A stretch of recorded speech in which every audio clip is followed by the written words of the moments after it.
धन्यवाद प्रेमजी। आजको यो संवाद श्रृङ्खलाको सभापतित्व गर्नुभएको हाम्रो चर्खा प्रचारक गान्धी तुलसी स्मारक महागुटीको उपाध्यक्ष आदरणीय भुवन ढुङ्गानेज्यू, आजको यस संवाद श्रृङ्खलाको प्रमुख वक्ता फादर यान उपस्थित हाम्रा मित्रहरू श्याम नेपालज्यू, मनोहरी खड्काज्यू, टिरेन्द्र सत्यालज्यू, हाम्रो महेन्द्र श्रेष्ठज्यू लगायत हाम्रो सम्पूर्ण प्रशिक्षार्थी भाइ बहिनीहरू र मिडियाका साथीहरू, आज हामीले एउटा अलिकति नयाँ परम्परा जस्तो भए पनि नयाँपन जस्तो भए पनि एकल एउटा संवाद श्रृङ्खलालाई आजदेखि हामीले प्रारम्भ गरेका छौँ। र आज हाम्रो जो प्रमुख वक्ता हुनुहुन्छ फादर यान, उहाँ चाहिँ एउटा धार्मिक व्यक्तित्व र धेरै वर्ष आफ्नो जीवन चाहिँ अब यही अध्यात्ममै बिताउनु भएका र खास गरी अहिले आफ्नो कार्यक्षेत्र चाहिँ बनारसमा बनाउनु भएका र उहाँको चाहिँ एउटा मैत्री भवन सेन्टर फर इन्टररिलिजियस डायलग भन्ने एउटा उहाँको एउटा इनिसिएटिभ छ, एउटा अभियान छ। त्यसको लागि पनि एउटा महत्त्व दिँदै आइरहनु भएका एउटा सर्वधर्मप्रति समभाव राख्ने, गान्धी दर्शनप्रति आस्था राख्ने एउटा व्यक्तित्व फादर यानलाई पनि म आज विशेष धन्यवाद दिन चाहन्छु। र हामीले उहाँको विचारमा उहाँसँग भेट हुने बित्तिकै एउटा छलफल गरियो। गान्धी आश्रमलाई गान्धीमा भ्रमण गराउने कुरो आयो। भ्रमण गराउने सँगसँगै मैले चाहिँ प्रस्ताव राखेँ, किन भ्रमणमा त्यही एउटा उहाँको तपाईँको एउटा संवाद विचार श्रृङ्खलै राखिदिन्छु नि भनेपछि आज यो कार्यक्रम गर्न पाइयो। र उहाँले एउटा जुन विषय हामीले चुज गऱ्यौँ, गान्धीजी एन्ड इन्टररिलिजियस लिगासी भनेर उहाँले एउटा आफ्नो त्यो शीर्षक दिनुभयो, मलाई खुसी लाग्यो। अब यो जुन यो विषयवस्तु हो, यो विषयवस्तुको लाई चाहिँ अब हामीले नेपालमा पनि खास गरी जब माओवादी द्वन्द्व सुरु भयो त्यसलाई र माओवादी रक्तपातपूर्ण द्वन्द्वलाई समाधान गर्न भनेर चाहिँ हामी जब विभिन्न नागरिक समाजसँग मिलेर हामीले काम गरिरहेको बेला म व्यक्तिगत रूपमा चाहिँ एउटा अनुसन्धान गरेँ। द्वन्द्व रूपान्तरण र शान्ति स्थापनामा धर्म तथा आध्यात्मिक क्षेत्रको भूमिका भनेर अनुसन्धान गरेर सबै धार्मिक समुदायलाई एउटा एकीकृत गर्दै एउटा अन्तर्धार्मिक इन्टररिलिजियस इनिसिएटिभलाई चाहिँ नेपालमा पछिल्लोचोटि प्रारम्भ गर्ने व्यक्ति पनि मै हुँ। र यही पनि यसैले एउटा लिगासी रूपमा यो पनि एउटा महात्मा गान्धी र हाम्रो आदर्श संस्थापक तुलसीमेर श्रेष्ठजीको एउटा लिगासीकै रूपमा मैले त्यति बेलादेखि नै स्वीकारेको हुनाले पनि आज यो विषयप्रति मेरो पनि अलिक बढी चासो बढेर गयो। र पछिल्लो क्रममा हामीले यही क्रमलाई एउटा सर्वधर्मलाई हामीले छोडेनौँ। द्वन्द्व व्यवस्थापन जस्तो कठिन विषयमा पनि हामीले सर्वधर्मलाई उपयोग गऱ्यौँ, अनुसन्धान पनि बनायौँ र सञ्जाल पनि बनायौँ। र यही सञ्जाल र अनुसन्धान बनाउने क्रममा चाहिँ राष्ट्रिय पनि घुम्यौँ, अन्तर्राष्ट्रिय पनि घुम्यौँ। त्यसै बेला विभिन्न यहाँका धर्म सम्प्रदायसँग भेट हुने क्रममा नेपालका क्याथोलिक सम्प्रदायसँग पनि हाम्रो एउटा राम्रै सम्बन्ध बनेर गयो। टिरेन्द्र सत्यालजी हाम्रो अगाडि हुनुहुन्छ, उहाँले पनि यस विषयमा एउटा राम्रै संवाद र हाम्रो सम्पर्क बढाउनु भयो।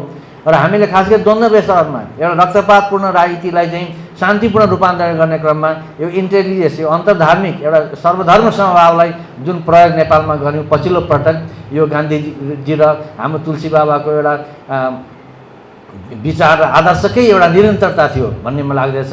र हामीले आज यहाँ आउनुभएकै बेला हामी एउटा के पनि भन्नुपर्छ भनेदेखि अन्तर्राष्ट्रिय जगतलाई हाम्रो संस्थापक तुलसीमेर श्रेष्ठजी चाहिँ करिब 5 वर्ष गान्धीकै आश्रममा बसेर नेपाल फर्किनुभयो।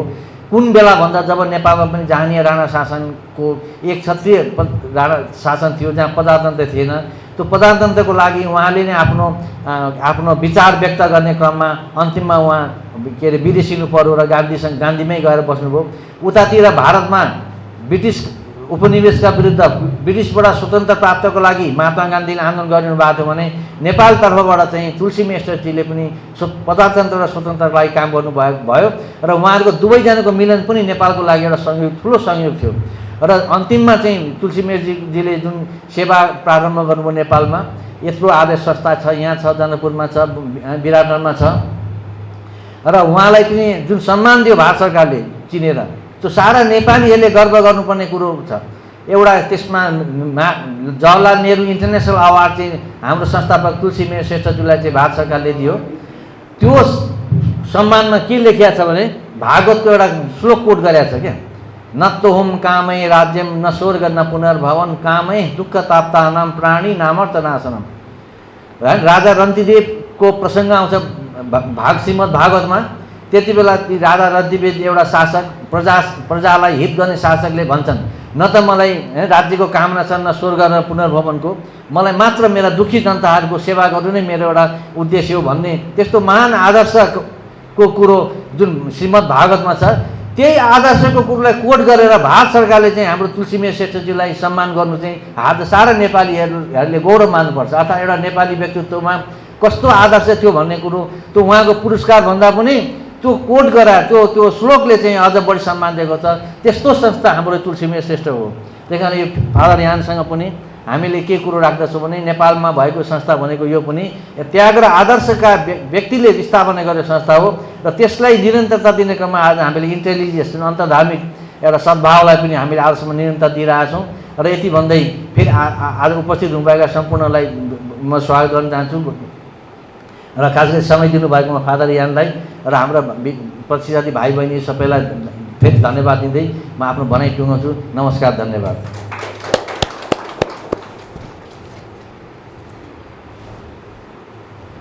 धन्यवाद केशव चौलगाई दाइलाई। उहाँले यस आजको अन्तर्क्रिया कार्यक्रमको औचित्यता बारेमा हाम्रो सबैलाई स्वागत गरेर जानुभयो।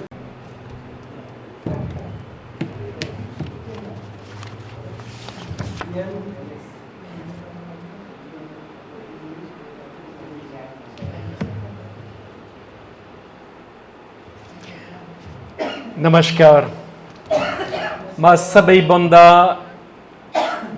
प्रेमजी लामिछानेलाई अनि केशवजी चौलागेनलाई धन्यवाद दिन्छु।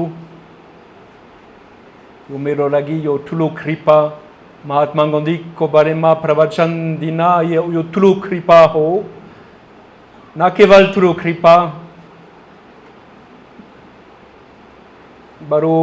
बल्कि भी यो ठुलो चुनौती। I hope you will hear me sufficiently. Sorry, I will not give the lecture in Nepali, but after the lecture we can have some question and answer, we can react, and then I will try to answer in Nepali.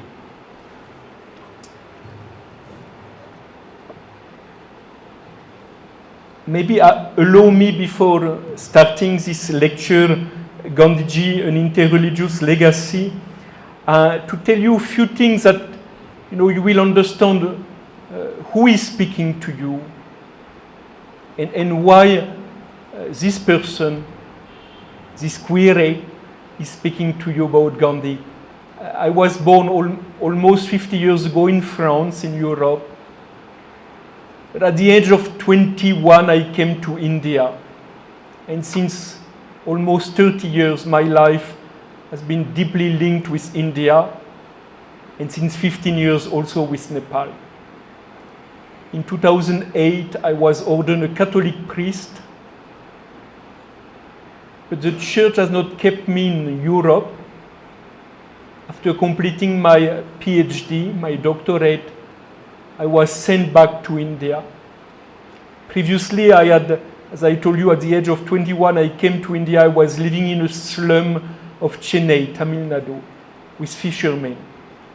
But when I came back after my priestly ordination and my doctorate, I settled in Varanasi, a city which is Kashi, which is very dear to Nepali, because the two cities, Kathmandu and Varanasi, has been so much linked in history. And since 15 years, I have been living on the banks of the Ganges. And today, I am animating a place called Maitri Bhavan, which is a center for interreligious dialogue. Sarvadam Samvad Kakendra. And as you know, Varanasi is very hot in summer. So I need to come to rest in this beautiful city of Kathmandu. And the past 10 years, I have so much received from Kathmandu and Nepali people and Nepali culture that has also widened my heart to a new reality and a new people. Saying that, so I would like to enter in this short lecture. Gandhiji an interreligious legacy. I think it's a great grace to be called to speak about the Mahatma Gandhi, because we know very well that the Mahatma, even you see his face on the Indian banknotes everywhere, but it's a quite of forgotten figure. We honor him on 2nd October, on 30 January. We honor him, but we honor him as maybe as a beautiful piece in of a museum. It's a part of the history of the Indian subcontinent, but maybe is no more a source of inspiration. Even sometimes we misuse the message of Mahatma Gandhi. There are even people who are today worshipping Nathuram Godse and saying Nathuram Godse ki jai, the one who has killed the Mahatma Gandhi. I think the Mahatma Gandhi is a great source of inspiration for today and for tomorrow.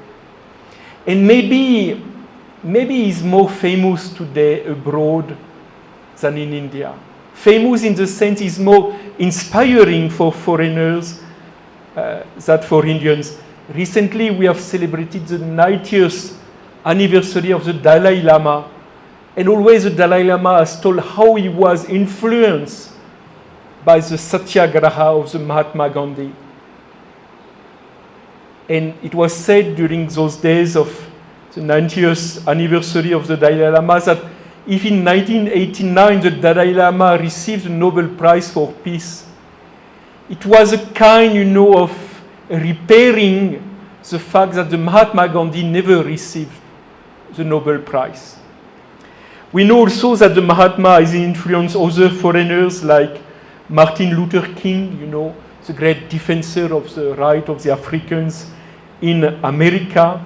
Nelson Mandela, who has managed to stop this terrible, unjust system of apartheid in South Africa, where Gandhiji was living. And I think, if the Mahatma can inspire today, because the Mahatma was always dreaming a new world. And there are some people who speak to us not from the past, even though the Mahatma has left his body in 1948, he doesn't speak to us from the past, but from the future of this new world he was dreaming.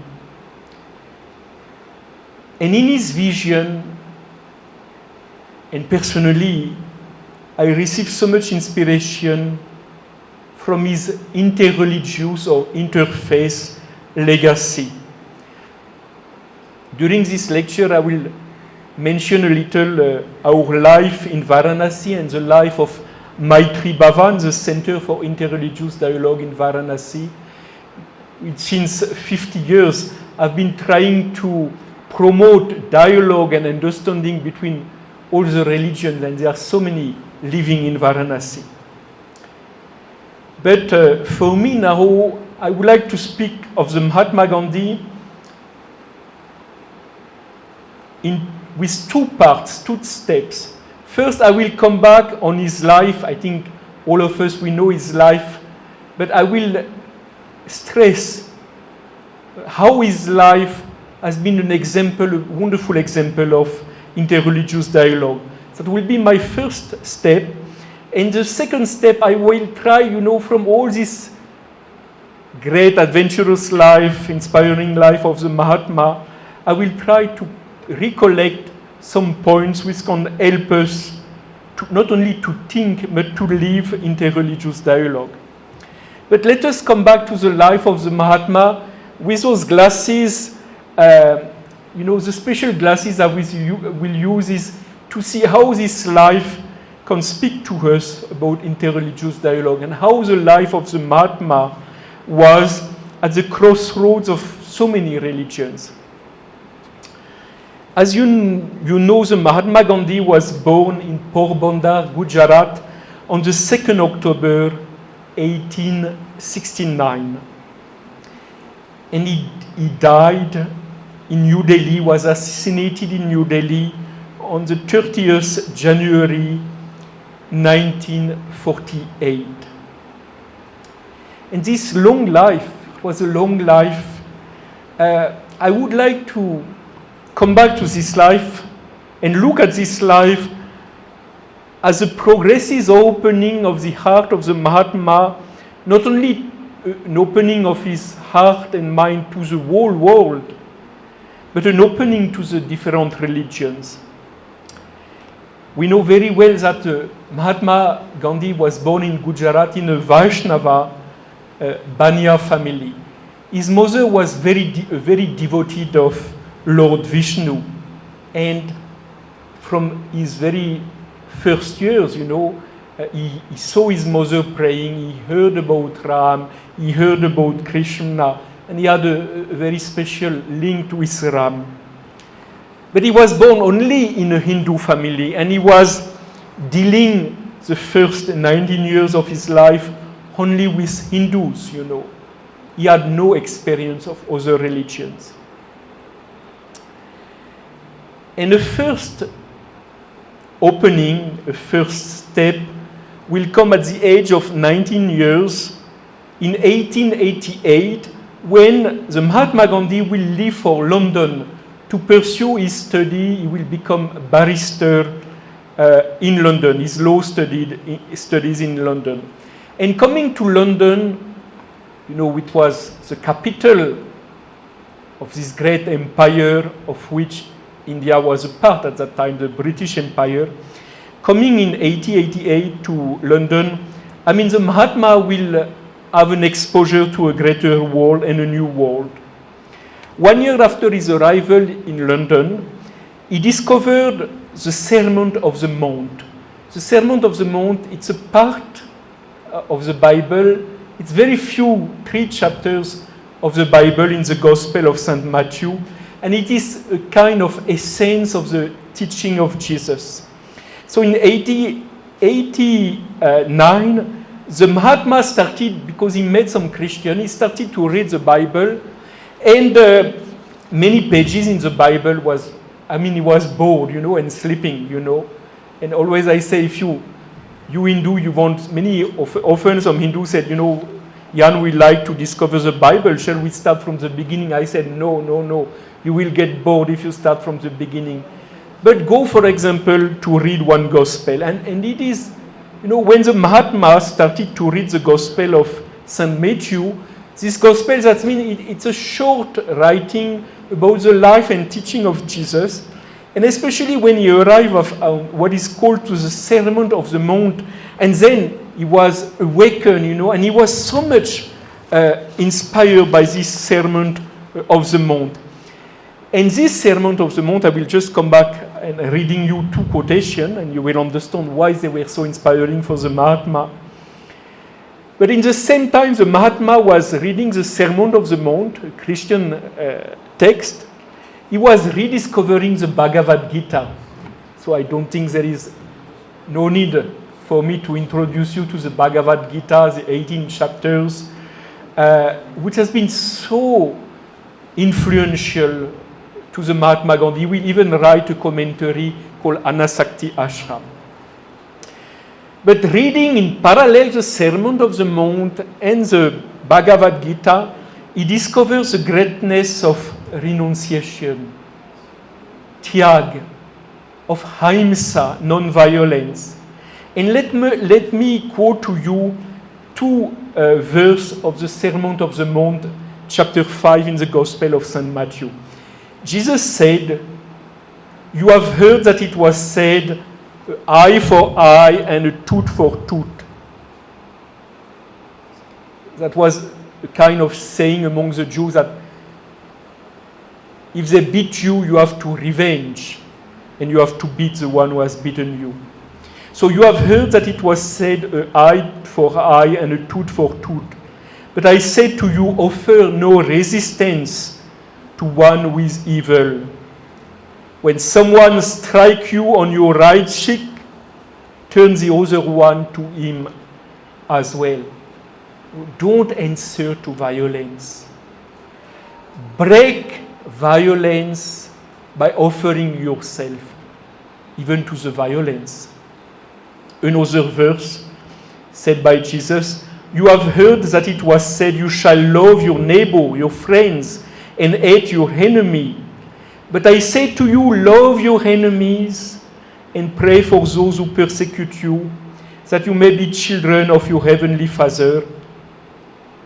For this heavenly Father, God, makes his sun rise on the bad and the good, and causes rain to fall on the just and on the unjust." As God is impartial, don't be only with those who love you. Love your enemies. And be sure that the life of Gandhi and the life of Gandhi itself is one of the most beautiful explanations that we have from this text, the Sermon of the Mount. The life of this Hindu leader, Mahatma Gandhi, is one of the most beautiful illustration and explanation of this Christian text, the Sermon of the Mount. And be sure that to love the enemies is not an easy thing. So in London, the life of the Mahatma opened. He entered in contact with Christians, and he started to read their scripture, especially the Sermon of the Mount. Now, at the age of 24 until the age of 45, so it has been 2 decades, and we know in the life of a human being how those 2 decades, we have finished our studies, we start to work, how the 20s, 30s, 40s are important in your life. So from 1893 to 1914, the Mahatma, during 21 years, was living in South Africa. And often, because of what has happened afterwards in India, we always remember the Mahatma Gandhi in India.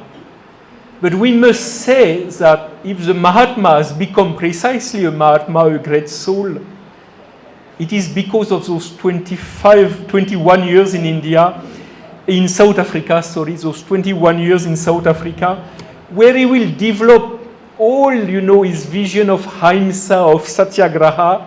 And when he will start his first campaign, he was campaigning to get the Indians to have the same rights as the white people.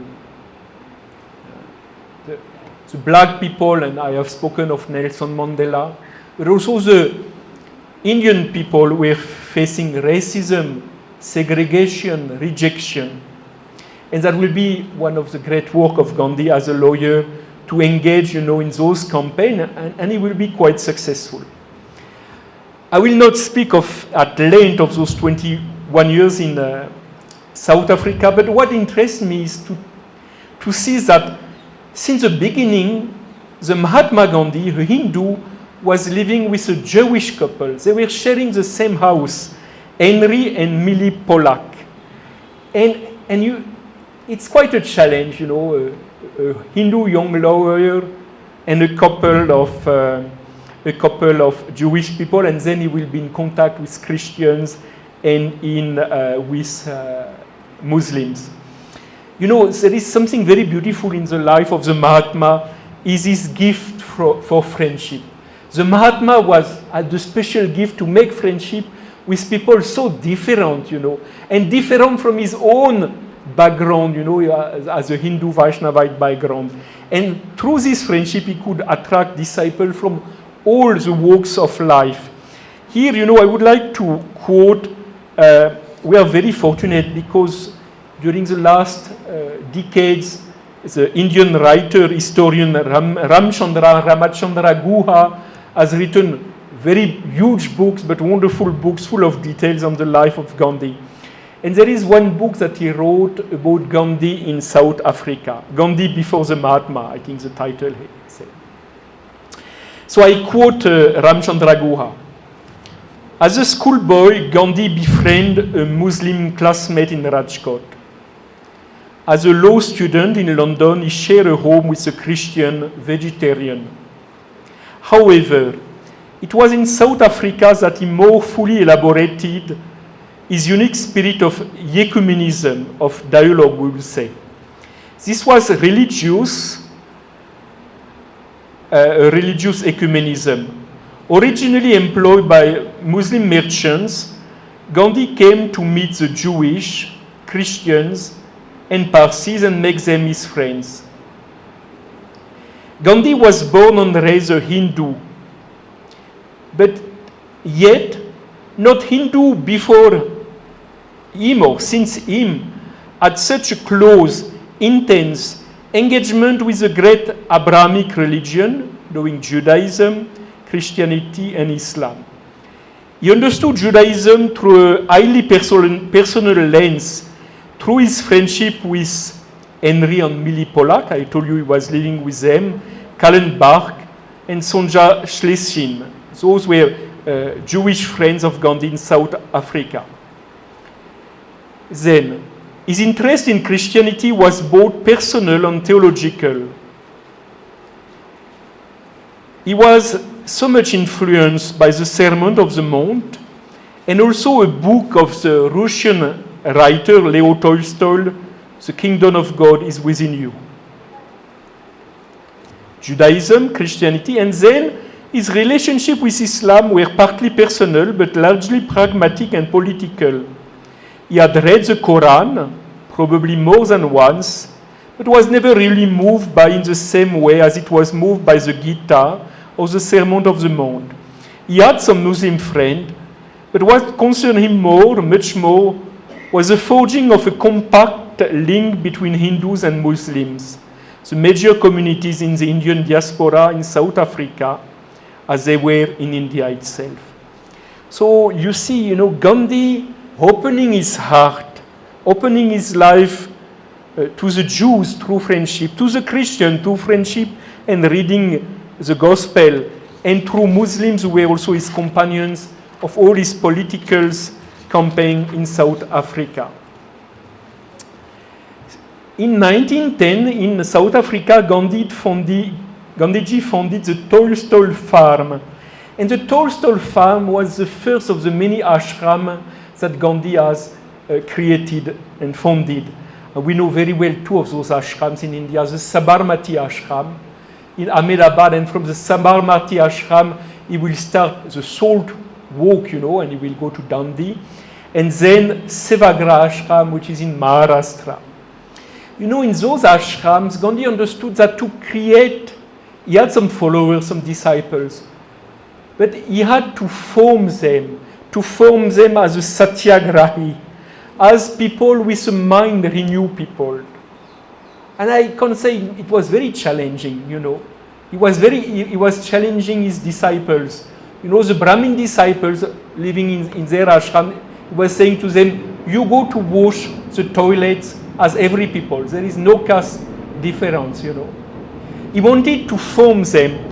And one thing is remarkable that in all the ashrams of Gandhi, you could find Hindu, Muslims, and Christians living alone. Hindu, Muslims, and Christians living alone. It was not easy always, but it was an opportunity for each one of them to open their heart and to be transformed. And in the community prayers, there was community prayers in the ashrams, you could hear some songs and some texts from the Hindu, Christian, Parsi, and Muslim traditions. I quote again Ramchandra Guha in his book on Gandhi. Every Sunday in the ashram of South Phoenix in South Africa, another ashram in South Africa, every Sunday people were gathering for interfaith prayer meeting. Excerpts from the Gita and the New Testament, the Bible, among other texts, were read, and hymns in Gujarati and English sung. Gandhiji's favorite hymns included Lead, Kindly Light, and the Hymn of Consecration, two very famous hymns for the Christian English. This kind of openness, using the Gita, quoting the Bible, singing, bhajans, and singing Christian songs. That was the life in the ashram in South Africa of Gandhiji. Now we reach the year 1915, and Gandhi will return to India. Actually, one of the people who was convinced Gandhiji to return to his own country, because he had quite a flourishing life and full of passion. He was also put in prison, as you know, in South Africa. He could have remained in South Africa. But one of those who convinced Gandhiji to return to India was a Christian British priest, Charles Freer Andrews, C.F. Andrews, who was a teacher in St. Stephen, Delhi. And C.F. Andrews has been really the Christian, and I put everything with capital letters, the Christian friends of Gandhi. They were so close together, you know, from their meeting in 1914 till the death. They were, you know, two brothers, two spiritual brothers. When Gandhiji arrived in India, and just before returning to India in 1915, Pranjivan Mehta wrote to Gokhale, who was the political mentor of Gandhi in Maharashtra. And already, and I will quote this letter, you know, already the fame of the Mahatma, who was not living in India but in South Africa, already, you know, his fame was a fame of a Mahatma, of a great soul. I quote Pranjivan Mehta. In my humble opinion, he's speaking of Gandhi to Gokhale. In my humble opinion, men like him, Gandhi, are born on very rare occasions, and then in India alone. As far as I can see, it seems to me that India has not produced an equally far-seeing prophet like him during the last 5 or 6 centuries. And that if he was born in the 18th century, if Gandhi was born in the 18th century, India would have been a far different land from what it is now, and its story would have been altogether differently written. I shall be anxiously waiting to hear from you that your present view of his capacity has changed considerably since coming in greater personal contact with him, and that you see in him one of those men who are occasionally born to elevate humanity in the land of their birth. I hope that you see in him one of those men who are occasionally born to elevate humanity in the land of their birth. So already Gandhi came with this reputation, with this fame of Mahatma. After spending 1 year in silence, traveling in his 3rd class train, you know, traveling all around India, because after 21 years in South Africa, he needed to see the reality of India. Gandhiji will start all his battles of Swaraj with his friends, and his friends who were Hindus like Jawaharlal Nehru, Vallabhbhai Patel, Sarojini Naidu, but also Muslims, Maulana Abdul Kalam Azad and Khan Abdul Ghaffar Khan, you know, from the Northwest province, and Christian like C.F. Andrews. And you know, this great battle of the Swaraj will really keep busy Gandhi till the end of his life, because he will die only 1 year after independence. You know, when we look at this battle of Swaraj, you know, Gandhi is a Hindu, and that is a great irony, you know. By his battle of Swaraj, led with Ahimsa, he was reminding to this Christian government, British government of India, the truth of Christ. He is a Hindu. Was reminding to this unjust British government governing India the truth of Christ that they have betrayed, you know.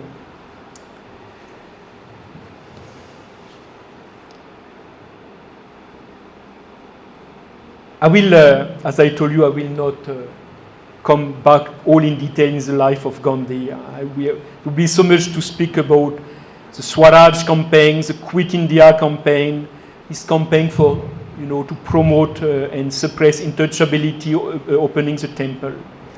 But what will keep me busy at the end of this first part of my lecture on the life of Gandhi through the lens of interreligious dialogue, and interreligious dialogue is quite a modern term, maybe Gandhiji would have not used that.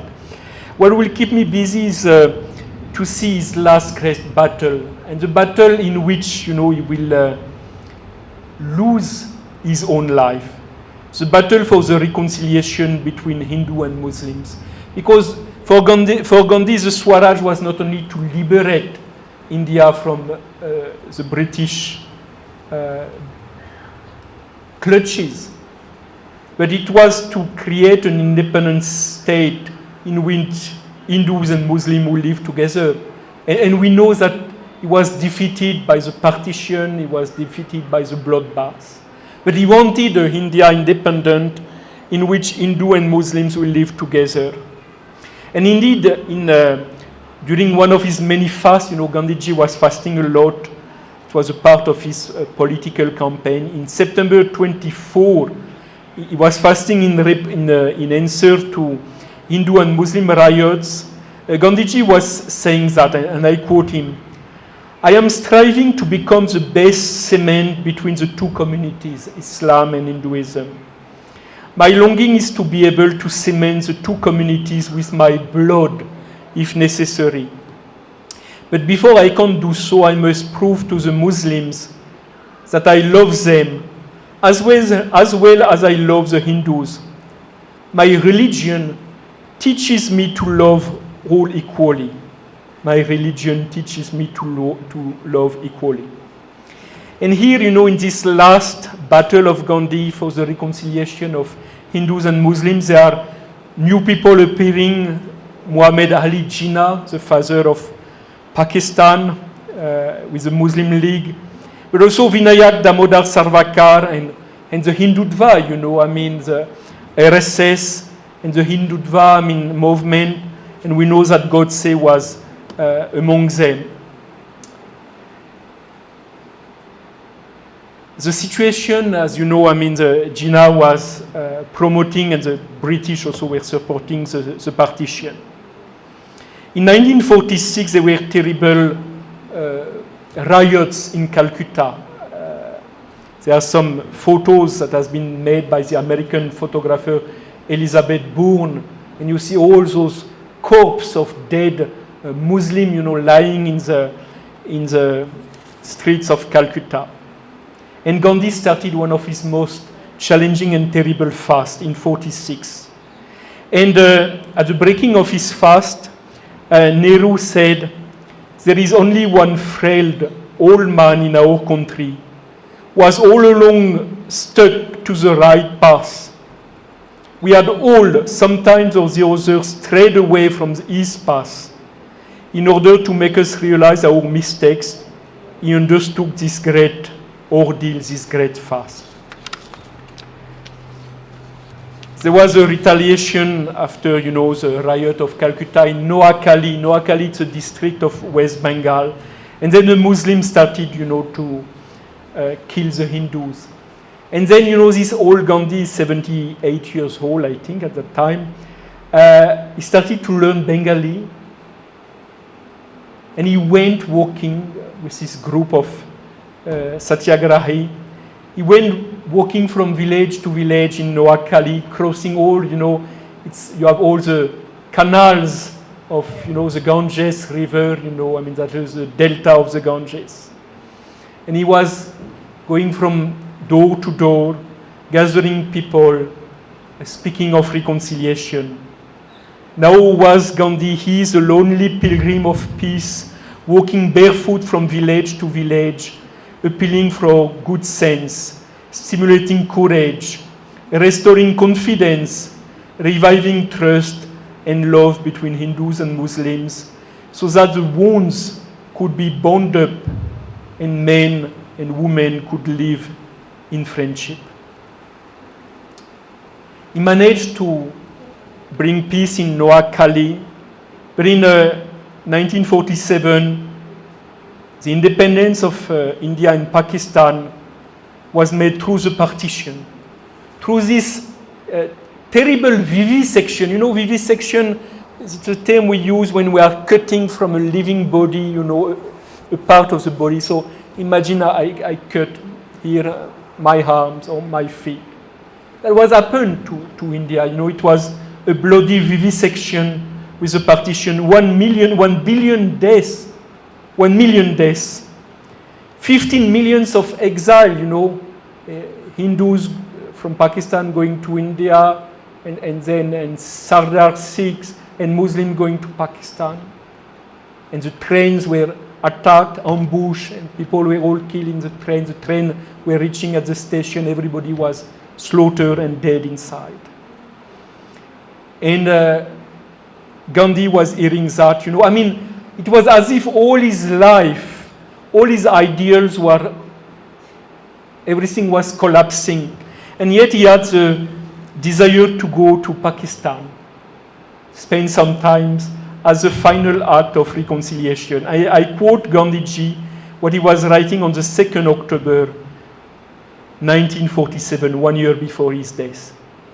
I am surprised and I am also ashamed that I am still alive.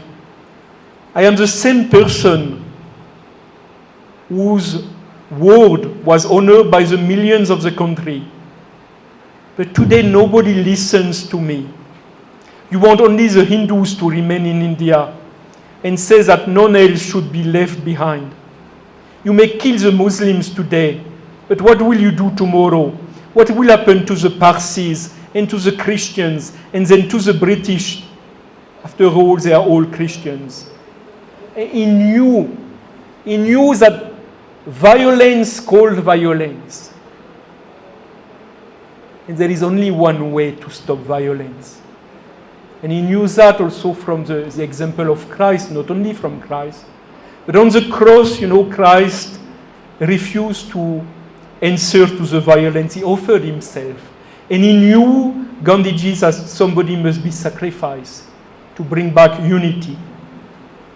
3 days before his death, on the 27th January 1948, some Muslim ladies with the, you know, the purda, some Muslims lady and some Hindu ladies, women, came to meet Gandhi at Birla House. And the Muslims said, you know, will be soon the urs of the dargah, in the dargah of Bhaktiar Kaki in Meroli. And they were afraid to go to Meroli. And Gandhi said, I will come with you, so that you Muslim women could venerate your peer, your Sufi saint. And we know that very early in his life, Gandhiji stopped going in the temple. He was not going in the temple. He went twice in his adult life, he went twice to a temple or religious place. In the 30s, you know, when the Harijan, when the untouchables were allowed to enter in the temple, he went to the famous Meenakshi temple in Madurai, Tamil Nadu. And then, 3 days before his death, he went to the Meroli Dargah with Muslims and Hindu women. It's a very beautiful, you know, it's a beautiful scene, a beautiful episode. You know, this is all Gandhi. But 3 days after he was engulfed by violence, you know, he was shut down by Godse. And in such a way, you know, the last months of the life of Gandhi seems to be an immense failure, you know, an immense failure. As if all he stood for in his life, all his ideals were collapsing. But with the Christians, and it is Jesus who said that the grain of wheat must die to allow the plant to flourish. You know, when we put the wheat or we put the potatoes in the earth, they are in such a way dying. But from that, a new plant is growing, you know. Gandhiji knew that, you know, one day he must offer his own life. In 1909, he was in South Africa. He wrote to his cousin Mangala Gandhi a letter, and he was writing that, you know, 1909, and he was assassinated in 1948. I may have to meet death in South Africa at the hands of my countrymen. If that happens, you should rejoice. It will unite the Hindus and the Muslims. The enemies of the communities are constantly making efforts against such a unity. In such a great endeavor, someone will have to sacrifice his life. If I make that sacrifice, I shall regard myself, as well as you, my colleagues, fortunate.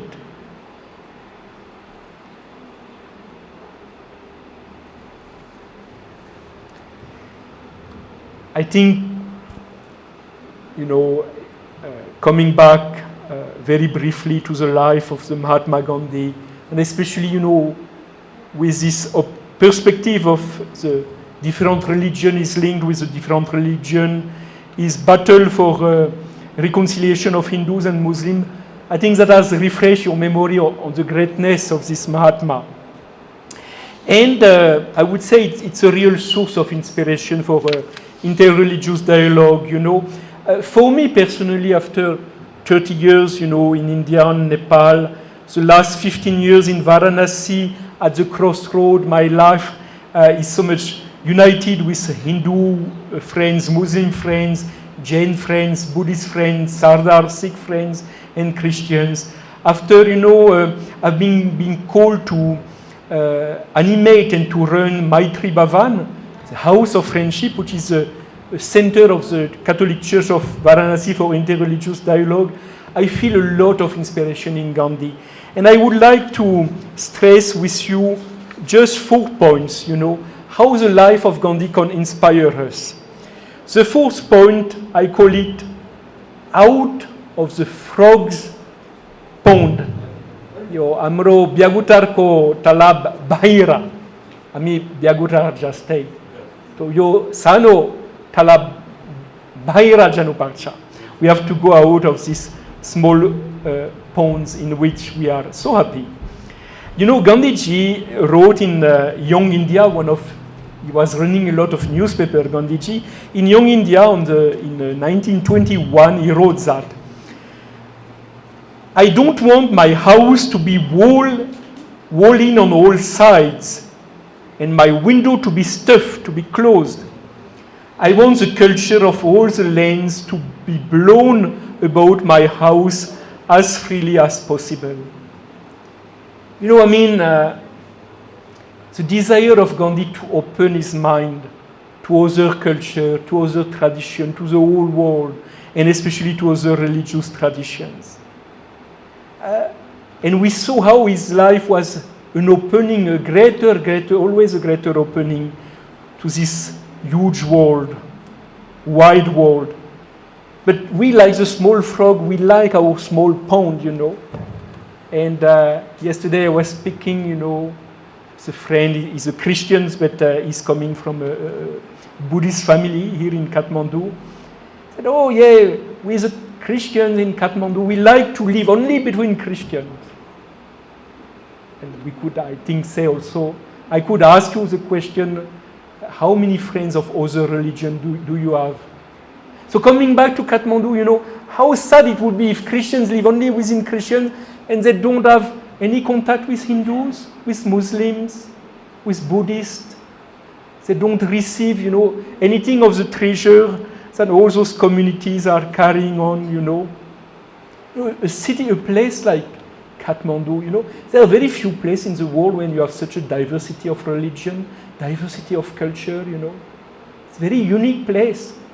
You have New York, Kathmandu.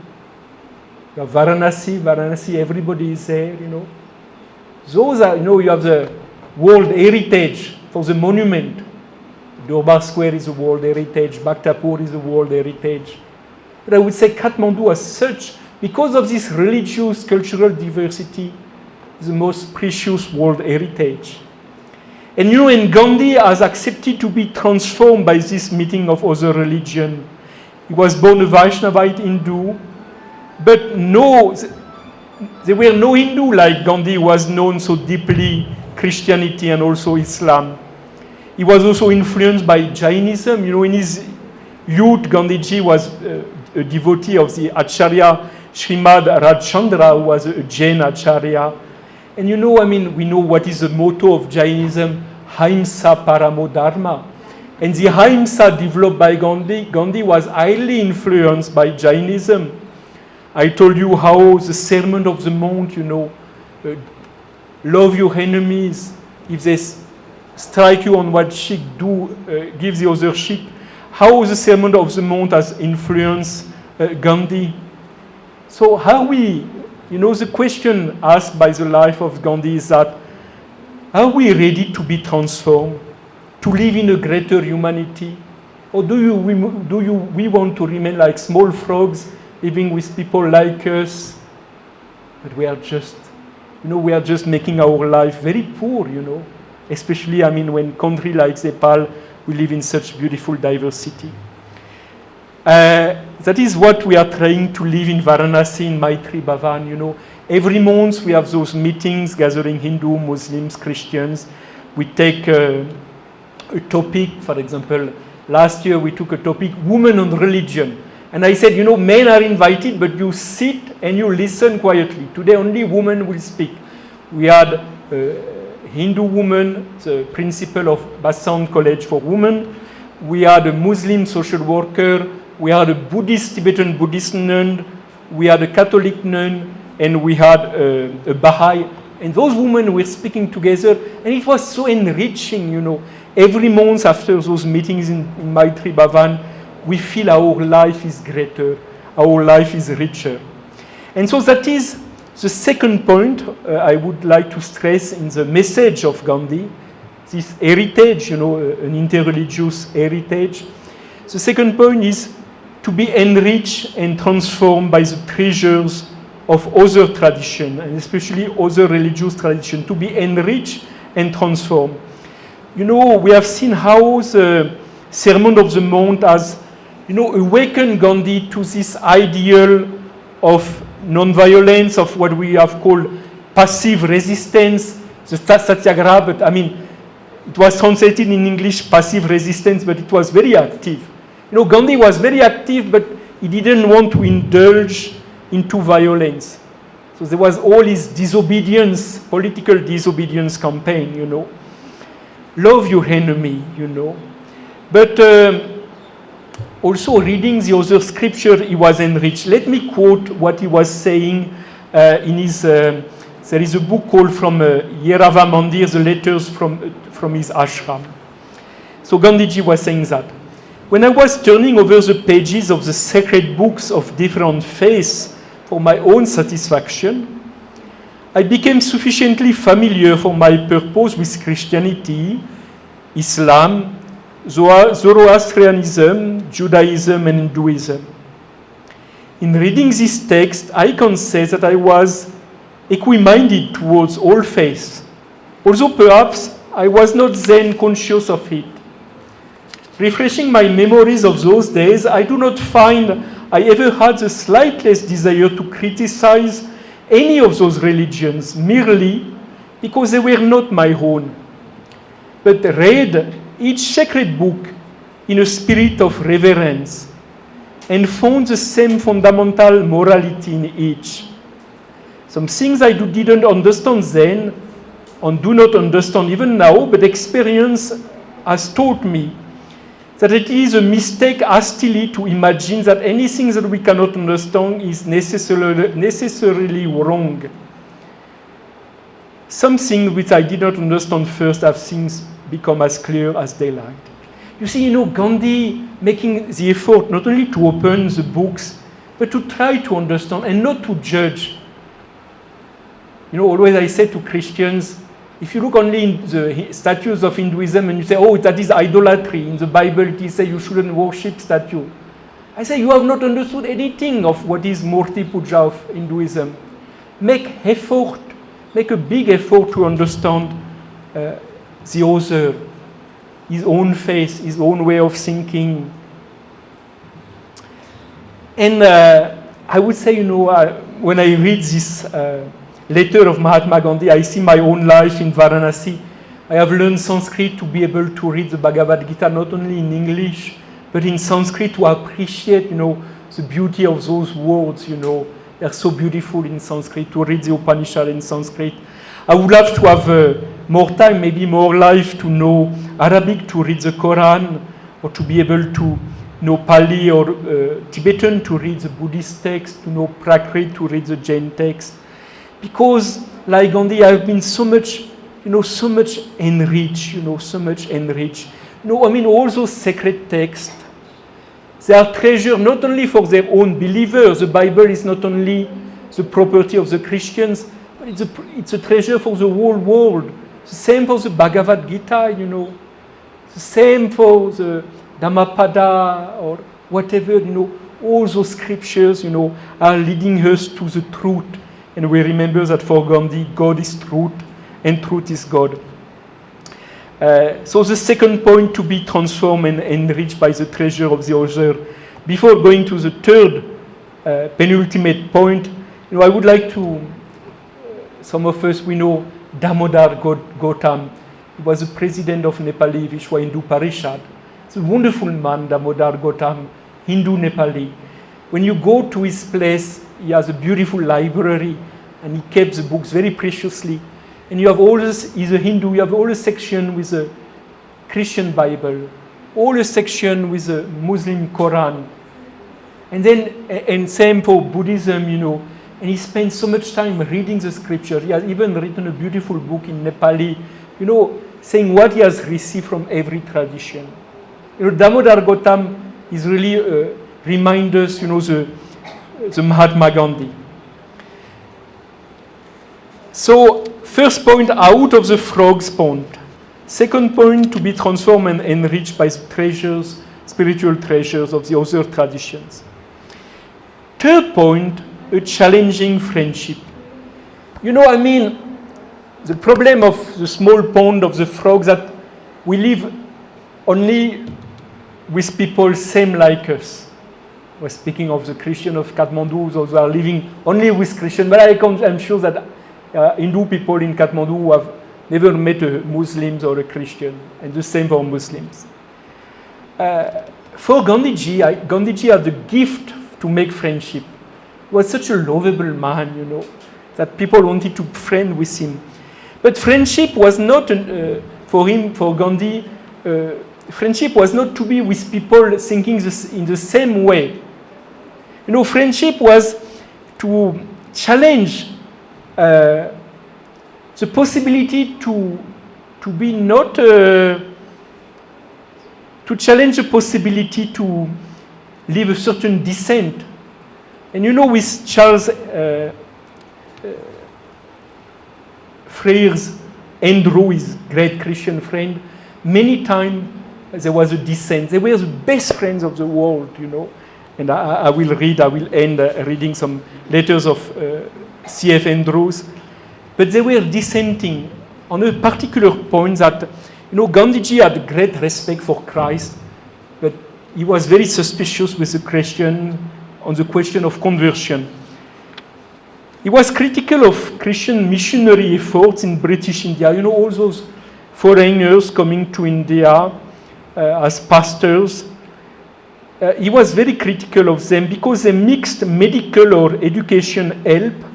They were giving, you know, medical help, education help, but they were mixing that with a demand that those who were benefiting from their education or medical help would convert to Christianity. According to Gandhi, that was not a true service, but a service driven by ulterior motive of luring people, you know, betraying people into religious conversion. Of course, C.F. Andrew was himself a foreigner, a priest, an English citizen. I mean, Andrews was refusing this kind of conversion. You know, I give you help, I give you good education, I give you money, and you become Christians. Andrews was refusing that, but Andrews was saying, you know, and that was a point of dissent, because Andrews said we should also free to choose our own religion. We are born in a religion, but if life and the meeting of life makes that we want to change religion, we should be free to change. And Andrew, C.F. Andrew was very much particular to preserve this freedom. But Gandhi couldn't understand, you know. But in this friendship, they were challenging each other, you know. Interreligious friendship, and here I quote Anantanand Rambachan, is a Hindu theologian living in the USA. And Rambachan make a beautiful text on the friendship of Mahatma Gandhi and C.F. Andrews. And Rambachan wrote that interreligious friendship allows us to be questioned and to question to question our practice and understanding of ethical obligations.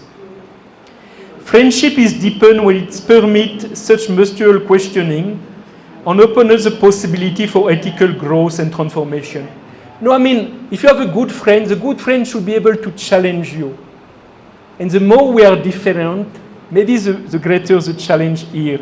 And then we will be purified. And for Gandhi, you know, all religions need to be purified. All religions are carrying a lot of treasure, a lot of truth, but there is a lot of error also going on. And this is why, you know, through this meeting, and especially through this friendship, religion can be purified.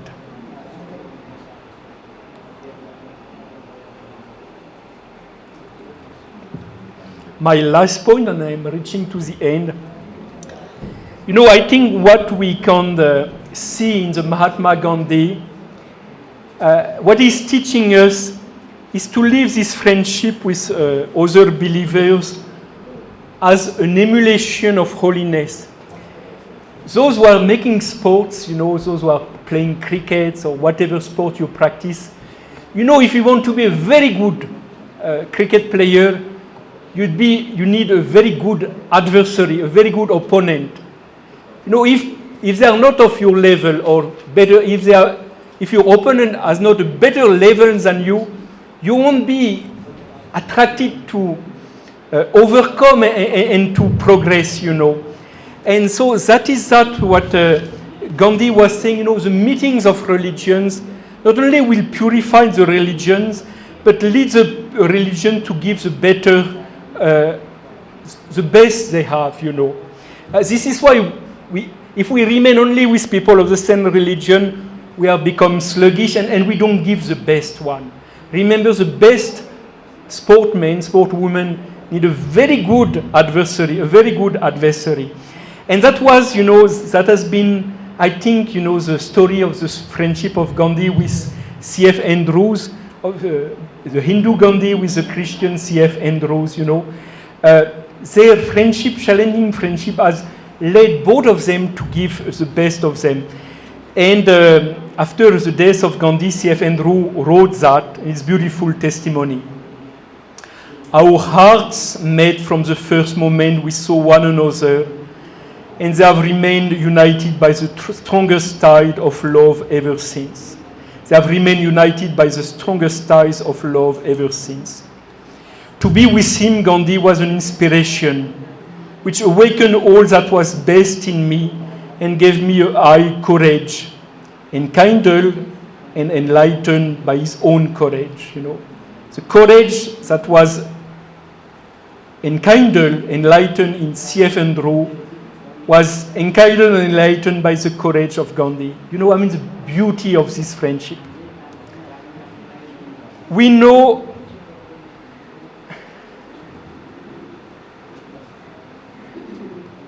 that the life of Gandhi, he was born in a Vaishnavite family. He was taught the name of God, Ram, by his own mother from his childhood. The mother has a great devotion to Ram. And we know that the last words which were found on the lips of Gandhiji was "Hey Ram." When God shot at him, he looked at God and he said, "Hey Ram."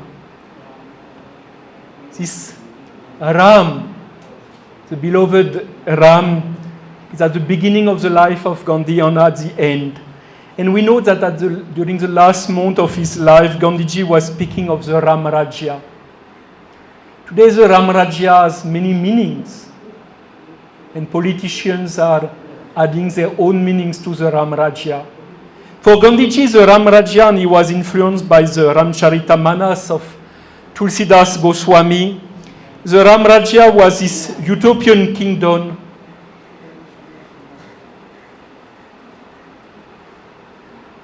The Ram Rajya was this utopian kingdom of Ram, in which no one suffered or died prematurely. A kingdom where people were educated and healthy, where love prevailed and violence was eradicated. And what was motivating, all the struggles of Gandhi and even his own sacrifice of his life was this Ram Rajya, this kingdom of love and justice. And during the long procession to Rajghat, where he was cremated, a song was on all the lips, the Ramdun. And this Ramdun, which was sung in the ashram, has been is a kind of iconic song summarizing the life, the death, the message of Mahatma Gandhi. The Ramdun was also created by Tulsidas Goswami in the 17th century in Varanasi. But Gandhiji changed one verse. He changed one verse. He changed the verse. And why he changed the verse? Because as he was saying, Koli Mishwar, Allah, God, Ahura Mazda, his names are as innumerable as they are men. God is one and without second. He alone is great. There is none greater than He. He is timeless, formless, stainless. Such is my Ram. He alone is my Lord and Master. And it is because of that He could change the Ramdun. And in place, he wrote and he sang, Ishwara hala tero naam. Raghupati Raghava Rajaram, Lord Ram, chief of the Raghu family. Patita Pavan Sitaram, the uplifter of the fallen. Ishwara, Allah tero naam. Your names are Ishwara and Hala. Sabko Sanmati de Bhagavan, bless us with wisdom to understand. Unsha Nicha Eka Samana, all are equal. Sabako Sanmati de Bhagavan, bless us with wisdom to understand. Your names are Ishwar and Hala. Bless us with wisdom to understand that all are equal. Bless us with wisdom to understand. Sabko Sanmati de Bhagavan. Thank you.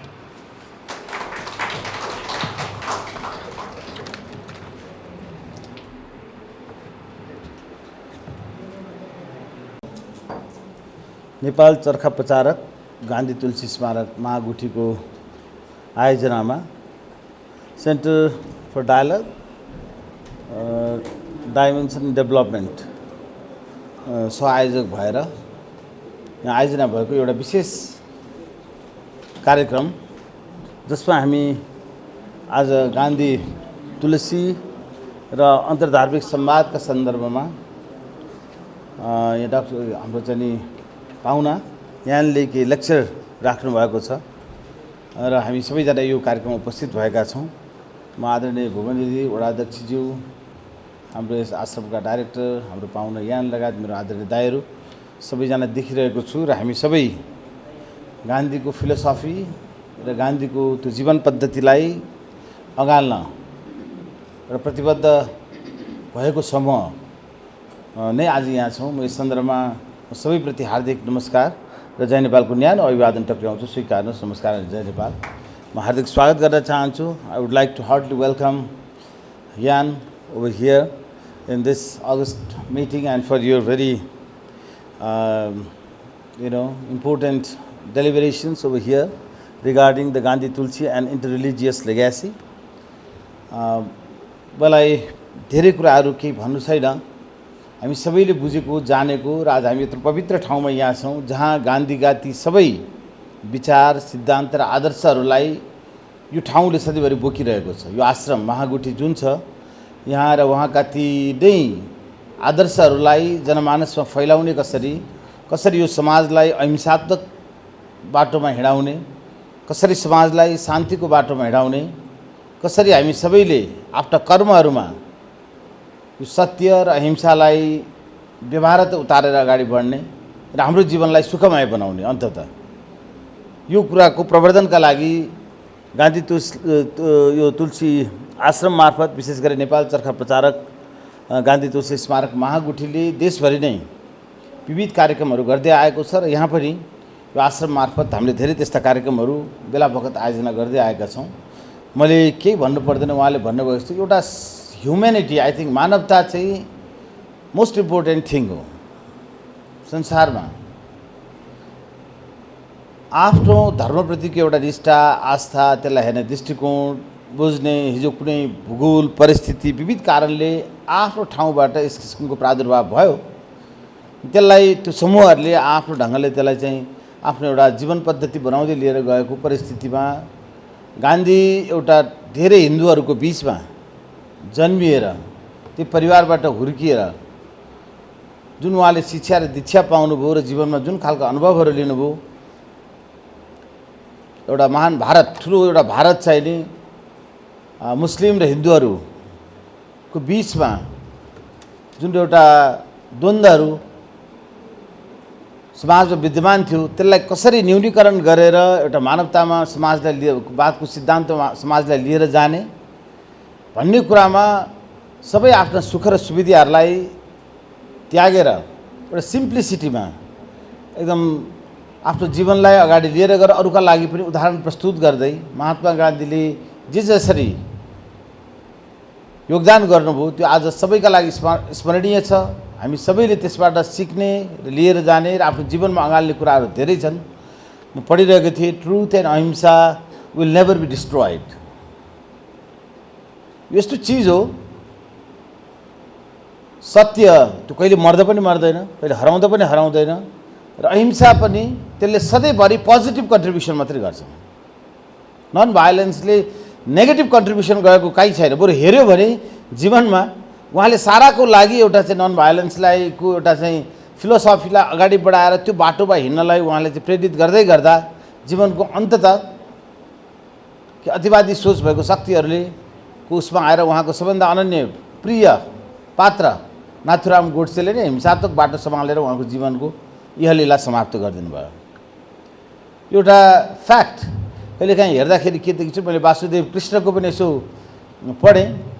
उहाँले त पहिले भन्नुभएको थियो बर्बरिकले जतिखेर महाभारत युद्धमा सहभागी हुने चाहना देखाएर आउँदै गर्दा उसलाई रोक्नका लागि भगवान् कृष्णले सुकी पातहरूको त्यो उसलाई चाहिँ र हरियो पातलाई चाहिँ कसरी उनले बाँडद्वारा ल तिम्रो चाहिँ कुशलता देखाऊ भन्दै गर्दा खुट्टाले कुल्चिएर एउटा पातलाई जुन उहाँले लुकाएर उसलाई चाहिँ तिमीले सबै सकेनौ भनेर देखाउँदा उसले जुन देखाएको थियो र उसलाई त्यो युद्धबाट पछाडि हटाउनु उहाँले जुन भूमिका खेल्नुभयो, पछि अन्ततः त्यो देवीको एउटा आशीर्वाद थियो उसलाई चाहिँ त्यो हाम्रो बर्बरिकलाई त्यो पुरा हुन सकेन भनेर देवीबाट उहाँले चाहिँ अन्तमा त्यही बाँडबाट नै उहाँको जीवन जानुपर्ने र जुन औँलाले उहाँले छोप्नुभयो त्यो पातलाई त्यहीँ लागेर जानु उहाँले त्यतिखेर भन्नुभएको थियो मेरो जीवनको सबभन्दा कमजोर अङ्ग पनि अब यही हुनेछ र पछाडि मैले यसैबाट चाहिँ मेरो जीवन चाहिँ समाप्त गरेर जाने बाटो पनि यसैले खोल्नेछ भनेर जसरी घोषणा गर्नुभएको थियो।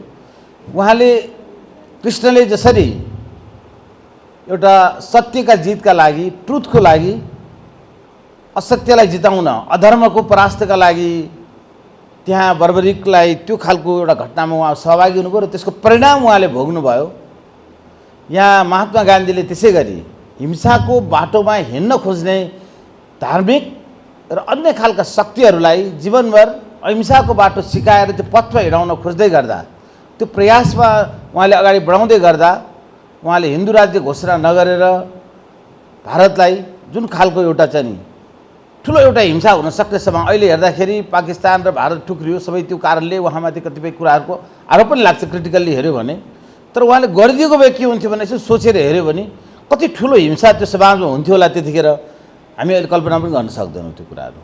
तर त्यसकै परिणाम उहाँले के भोग्नु, जसरी भगवान् श्रीकृष्णले त्यो बाँडबाट लागेर पछि अन्तमा आफ्नो जीवन यलीला समाप्त भयो, त्यसै गरी त्यो अहिंसाको बारेमा लड्दै गर्दा र त्यसको एउटा जोखिमपूर्ण एउटा निर्णयलाई अगाडि बढाउँदै गर्दाखेरि उहाँलाई तिनै अतिवादी शक्तिहरूले फेरि हिंसाको शिकार बनाएर उहाँको चाहिँ अन्त गरे। चाहिँ एउटा टिरानी, एउटा लाइफको एउटा टिरानी चाहिँ के छ भने जो मान्छेले जे कुरालाई प्रवर्धन गर्न खोज्छ, जेलाई रोक्न खोज्छ, अन्ततः तिनै विषयवस्तुहरूकै शिकार त्यो समाज, त्यो व्यक्तिहरू कहिलेकाहीँ हुनुपर्ने परिस्थिति पनि आउँदछ। तर त्यो सबै के का लागि?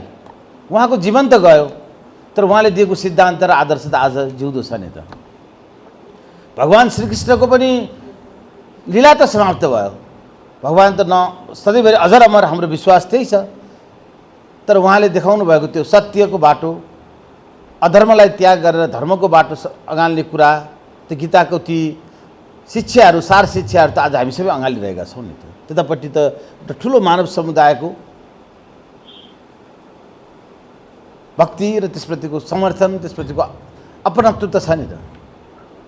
र धर्म कुनै पनि, चाहे त्यो क्रिस्चियनिटी होस्, चाहे मुस्लिम होस्, धर्म आफैमा चाहिँ काहीँ पनि समस्या होइन मेरो बुझाइमा। म जान्छु कहिलेकाहीँ, म अमेरिका गएको बेला एकचोटि मेरो साथीहरूको सङ्गतमा मलाई इच्छा लाग्यो। त्यहाँ साथीहरूको बिदाको दिन थियो, कार्यक्रम पनि थिएन, उहाँहरूको आइतबार परेर रहेछ। हामी त हाम्रो चाहिँ नि आज चर्चमा जान लागेको, के छ तिमी जान्छौ भनेर सोध्नु। म किन नजाने, जान्छु, जाउँ, के रहेछ त्यहाँ हेरौँ भनेर म गएँ। जाँदै खाएर उहाँहरूको मैले पढेँ र मलाई त्यहाँ उहाँहरूले बोल्न पनि एकछिन समय दिनुभएको थियो। मैले त्यही कुरा राखेँ। मैले त मेरो गीता पढ्दा र तपाईँको चर्चमा तपाईँले पढेका कुरा पढ्दा मैले केही पनि भिन्नता पाइनँ है भनेर भने मैले। No difference between the Bible and the Gita, the same thing. The both ask for the humanity, peace and the support and help to the downtrodden people or whatever who are not well off to handle themselves. गीताले पनि त्यही भन्छ, परोपकार आए पुण्याय, पाप आए परपीडनम। कुन चाहिँ धर्मले यो भन्दैन त? सबै धर्मले यो भन्छ। धर्ममा केही शक्तिहरू, अतिवादी शक्तिहरू घुसेर त्यसलाई कहिलेकाहीँ विश्वभर धर्मका नाउँमा अहिंसा फैलाउने काम भएको छ। But it's not because of, I think, Quran, it's not because of Bible, it's not because of Gita, it's simply because of the mindset of the people who are just engaging themselves in those kind of very ill behavior. यो व्यक्तिको पर्सपेक्ट हो, उसले गर्छ। त्यो twin टावरमा पड्काउने भन्ने कुराहरू कहाँ चाहिँ कुन चाहिँ कुरानमा लेखिया थियो होला र? मलाई त लाग्दैन कुनै कुरानमा त्यस्तो लेखिया थियो होला। But the accident happen there just because some people come त्यो आवरणमा हुन्छ नि, आएर अहिंसा फैलाउन चाहने शक्तिहरूले गर्छ। हामी भित्रै पनि कहिलेकाहीँ होला हामी कुरा बहस गरिरहेका छौँ। हाम्रो यहाँ मनोरञ्जन यही हुनुहुन्छ, मानिसहरू दसैँ तिहार भनेर हामी चाहिँ नि बलि दिने प्रथा हाम्रो छ। हामी अर्कोतिरलाई यो हिंसा भयो, यो रोक्नुपर्छ भन्न पनि हाम्रो आवाजहरू, मुभमेन्टहरू चलिरहेछ। त्यो धर्मको नाउँमा भएको एउटा हिंसात्मक क्रियाकलाप हो, त्यो गलत हो। मेरो हजुरबा मेरो घरमा म सम्झिन्छु पनि पहिला बलि दिने चलन थियो दसैँ र यो आउँदै। मेरो हजुरबाले त्यसलाई चेन्ज गरिदिनु भयो। मेरो हजुरबाले के भन्नुभयो, यो दसैँमा अब काटमार हुँदैन, आफ्नो पूजा गरेर देवीलाई गर्नुपर्छ, हाम्रो धर्म हो। उहाँले खिर बाबर नरिवल चढाएर पूजा गरे चलन चलाइदिनु भयो। देवी आजसम्म खुसी हुनुहुन्छ। देवीले कतै मलाई रगत चढाइनस् भनेर त कहीँ अहिलेसम्म कुनै मेरो घरमा त्यो उन्नति प्रगति र शान्तिमा कहीँ खलल भएको छैन। त मैले यो जोड्न खोजेको कुरा के भने धर्मको नाउँमा यस्ता चिजहरू आफूले गर्ने कुराहरू हुन्। धर्मले गलत बाटो हिँड्न दिँदैन। आज टपिक्स मलाई एकदम मन पर्यो, त्यस कारण मैले अलिकति दुई मिनट एकछिन बोल्न मलाई इन्ट्रेस्ट लागेर मैले बोलेँ कि आज संसार हाम्रो हिन्दू धर्मको कुरा त उहाँ त संस्कृत पढेर आउनुभएको, काशी बसेर आउनुभएको, उहाँले आफैले भन्नुभयो। उहाँले बाइबल पनि सबै पढ्नुभएको। I think you're pastor also, priest, yeah, so he is a priest also, everything. He has a knowledge of almost all kind of religion. Depth to padnu bhayeko cha. He has gone to the very depth study. That's why he involved himself in studying Sanskrit and Hindu religion there at the Banarasi. त कुरा के हो उहाँलाई सोध्यो भने उहाँले बुझ्नुभयो होला, त्यसै आएर यहाँ आएर भनिराख्नु भएको छ। यो त ज्ञानको कुरा हो। कुन चाहिँ धर्ममा विभेद देख्नुभयो त? मैले चाहिँ देखाएको छैन आजसम्म है। हामी धर्मको नाउँमा युद्ध गर्ने, एकले अर्कालाई गर्नुपर्ने कुरा छैन। तर कुरा के हो भने आफ्नो सो धर्मलाई बचाएर राख्ने कुरा, त्यो आफ्नो कुरा, त्यो समाजको पहिचानसँग, परिचयसँग, त्यहाँको भूगोल, त्यहाँको जनजीवनसँग धेरै हिसाबले जोडिएका चिजहरू हुन्छन्। तर Almighty God is a single. We can worship Him as the Christ, we can worship Him as the Lord Krishna, we can worship Him as Allah, whatever it may be. But it's a superpower. यो सृष्टि गर्ने जो त्यो हो भन्ने मेरो विश्वास, मेरो बुझाइ। यो मेरो लिटल नलेज हो, मेरो छ, तर मलाई म त्यसरी नै विश्वास गर्छु, म त्यसरी नै हेर्छु। त्यसैले धर्मको नाउँमा हामीले गर्नु छैन। यही बस आज चाहिँ महत्त्वपूर्ण एउटा विषयमा र एउटा महत्त्वपूर्ण व्यक्तिको जीवनीलाई लिएर, त्यो पनि महात्मा गान्धी जस्तो एउटा आदर्श व्यक्तित्व जसलाई आज संसारले त्यो त्यो अहिंसाको बाटोलाई जहाँ त्यो कुरालाई एक्सेप्ट गरिएन, नन भाइलेन्सलाई जसले एक्सेप्ट गरेन, जुन भूगोलले एक्सेप्ट गरेन, जुन पोलिटिकल सिस्टमले एक्सेप्ट गरेन, जुन चाहिँ समुदायहरूले एक्सेप्ट गरेन, आज त्यहाँ त के छ त? बम, बारुद, गोला चलिरहेको छ त, अशान्ति त त्यहाँ छ त, क्रन्दन त त्यहाँ छ त, रुवावासी त त्यहाँ छ त। तर जहाँ त्यो अहिंसाको बाटोलाई रोजिएर मान्छेहरू हिँडेको छ, हामी बुद्ध जन्मिएको देशका मान्छे पनि हौँ, महात्मा गान्धीको सानिध्यमा हुर्किएको हाम्रो समाज हो। यसले दिएको त्यो बाटोले त आज हामीलाई शान्ति दिएको छ। जहाँ पनि नेपाली आउँछ त्यही भएर के भन्छ हामीलाई? शान्तिप्रिय, कस्तो शान्तिपूर्ण छ तिम्रो देश भन्छ। Everyone praise that Nepal is very peaceful, though we had also a very insurgency period there in between, but again हामीले घर घरमा हेऱ्यो भने हामी शान्ति नै बढी चाहन्छौँ। हाम्रो धर्मले हामीलाई त्यही सिकाउँछ, रेस्पेक्ट सिकाउँछ, पोलाइटनेस सिकाउँछ, पिसफुलनेस सिकाउँछ। त्यो पनि आत्मादेखिको शान्ति भन्छ, आत्मिक शान्तिलाई जोड दिन्छ।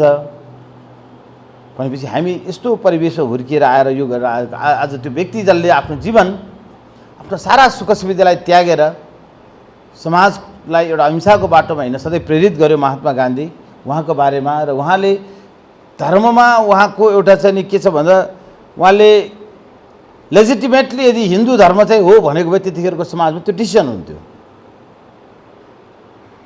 भारत हिन्दू रिलिजनको स्टेट हो भनिदिएको भए इट वाज एनफ, उहाँको एउटा शब्द काफी थियो। तर उहाँले त्यो कुरा भन्नु भएन। किन भन्नु भएन?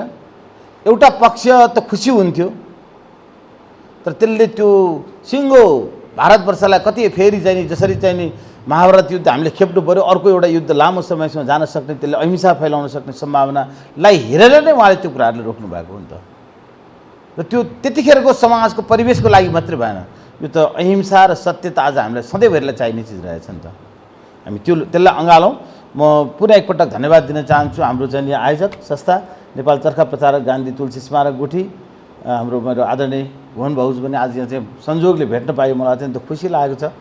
उहाँहरू सधैँभरि यही अहिंसात्मक आन्दोलन, महात्मा गान्धीका यिनै आदर्श सिद्धान्त र सत्यवादी सोच र चिन्तनलाई प्रवर्धन गर्ने दिशामा हाम्रो आदरणीय दाइहरू हुनुहुन्छ, सबै तपाईँहरू लागिराख्नु भएको छ।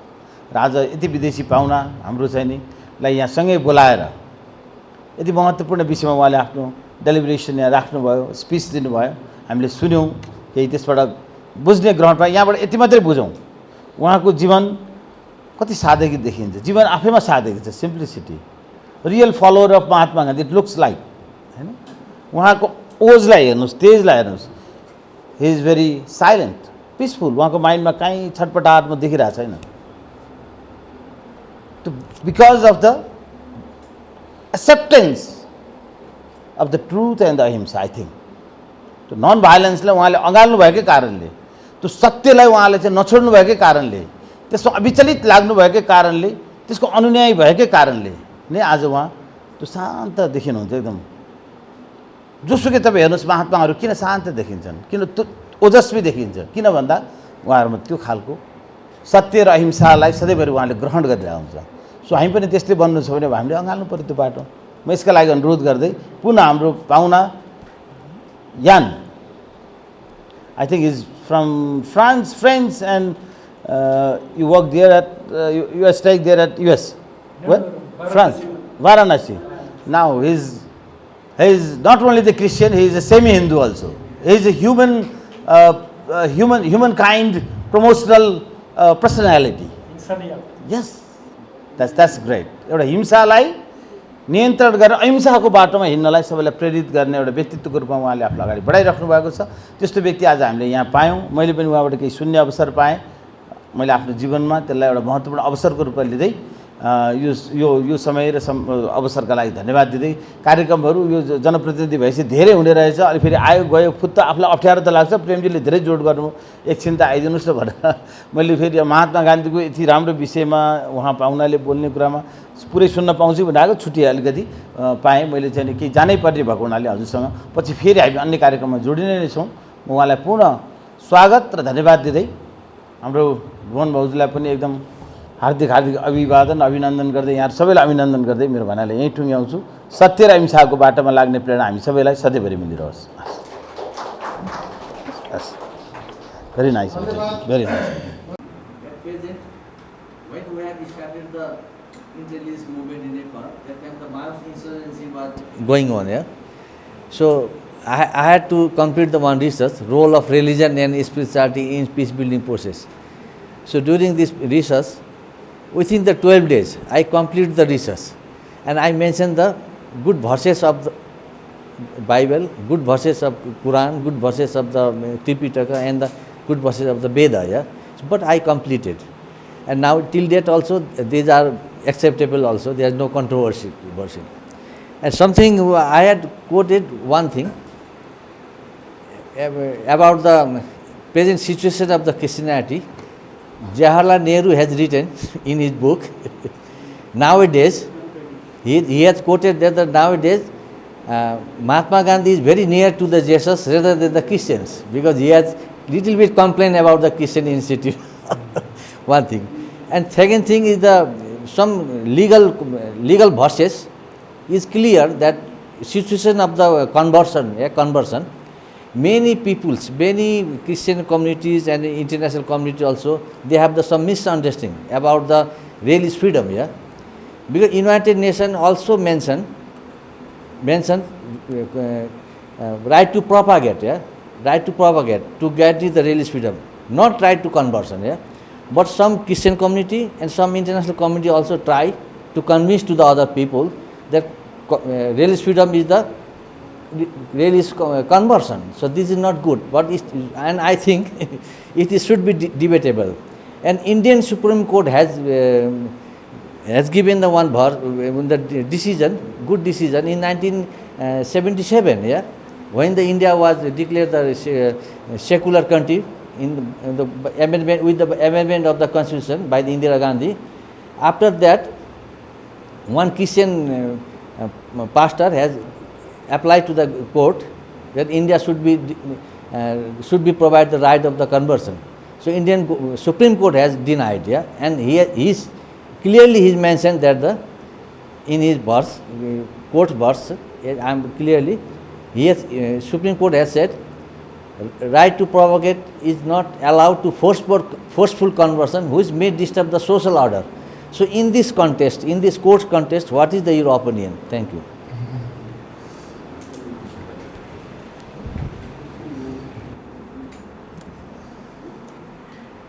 In 2019, in Prayagraj, we had the Ard Mela, not the Purna Mela, which was this year, but the Hard Mela.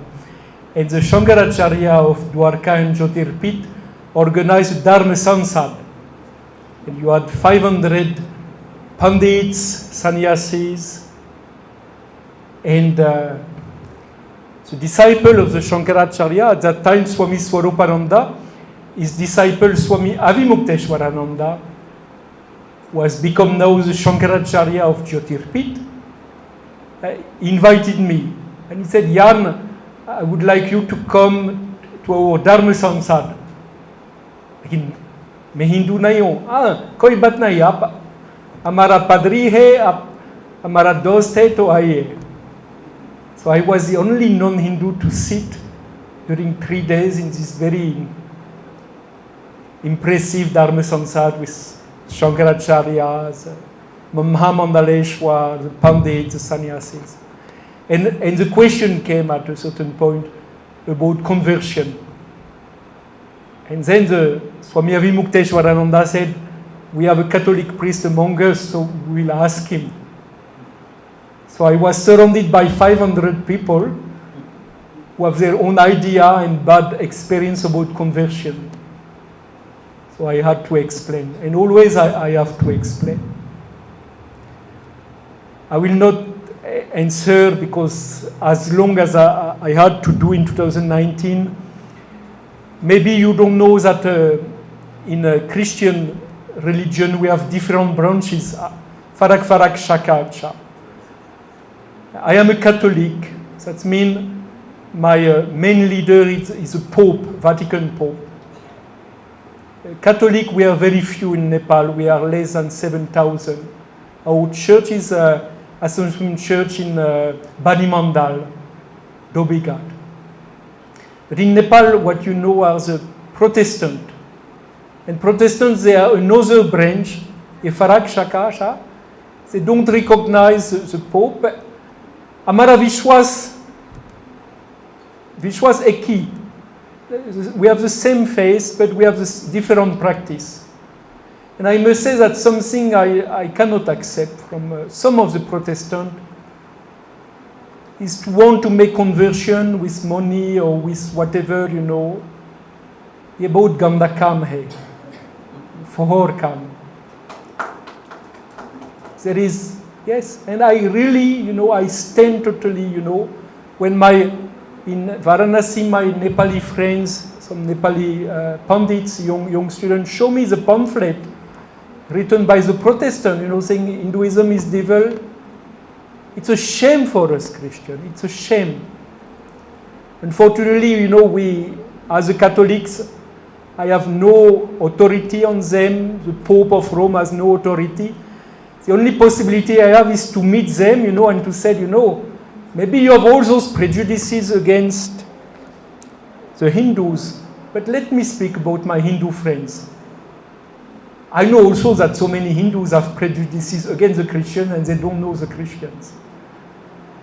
So we are here, you know, and the theme of conversion, I was speaking of the friendship of Gandhi, you know. Gandhi was very criticizing, you know, the work of, you know, Christians were doing education, but with the idea to convert. And C.F. Andrew, his Christian friend, said, I also agree, I don't like that. Nevertheless, for the Christians, you know, there is a possibility, and if a Hindu, and I was explaining that in 2019 in the Dharma Sansan, I said, you know, if a Hindu wants to become a Christian, may both Janj Karunga, I will test him, you know, what is your motivation? Why do you want to change your religion? But there is this freedom, and there are many Christians who are becoming Hindus. There are Christians who are becoming Buddhists. You can go to Bodha, you will see them. There is this freedom. But there should be never, you know, money, force, power, you know. There should be never criticism. You know, when we speak of the interreligious dialogue, we think, oh, it's very nice, you know, but, you know, why it is necessary to make friends. You know, people said, oh, Yann, you are so close friend now of the Shankaracharya. Are you going to convert the Shankaracharya? But people said, no, because you are a very good friend. And when I go to the house of the Shankaracharya, oh, pranam, Yann. And some of them, they call me the Jesus Acharya. But they know there is this friendship, there is this trust. And when we meet, slowly we remove our prejudices. I know that so many Hindus have a lot of prejudices against Christians. So many Muslims have so many prejudices against Hindu. Because in Varanasi, I not only the great friend of the Shankaracharya and the Mahant of Sankat Mochan Mandir, but also the great friend of Mufti Benares. And you know what is the situation in Varanasi. So I go from one house to the other. Those days they were calling me, where are you, Yann? Are you still in Nepal? When you come back to Varanasi, leave Nepal. I said, you know, Nepal is very good. I don't want to go to sweat too much in Varanasi those days. About Garam hai. You know, when we meet, we remove the prejudices. Because when there is prejudices, then there is bitterness, then there is hatred. And you know, this interreligious dialogue is not only for the good time. It is necessary for the time of tension. And Keshavji was speaking of all the good work he has done during Griya Yudh. And you were remembering, yes, Nepal, we think that Nepal is a peaceful country, indeed, but yes, you had this terrible Griya Yudh. Last Sunday, I was going to Pharping with a Tibetan Buddhist from a Sherpa, and then with a Tamang friend who was our driver. And suddenly I asked them, they are younger to me, I said, how was during, the Griya Yudh? And they told me what they have suffered. For the first time, they told me. I know that today in Nepal we don't speak too much of those suffering, but interreligious dialogue is necessary for the time of tension, and there is so much tension. Now, maybe that will be my conclusion. And to speak of Gandhi to you, and especially to young people in Nepali, it's a great privilege.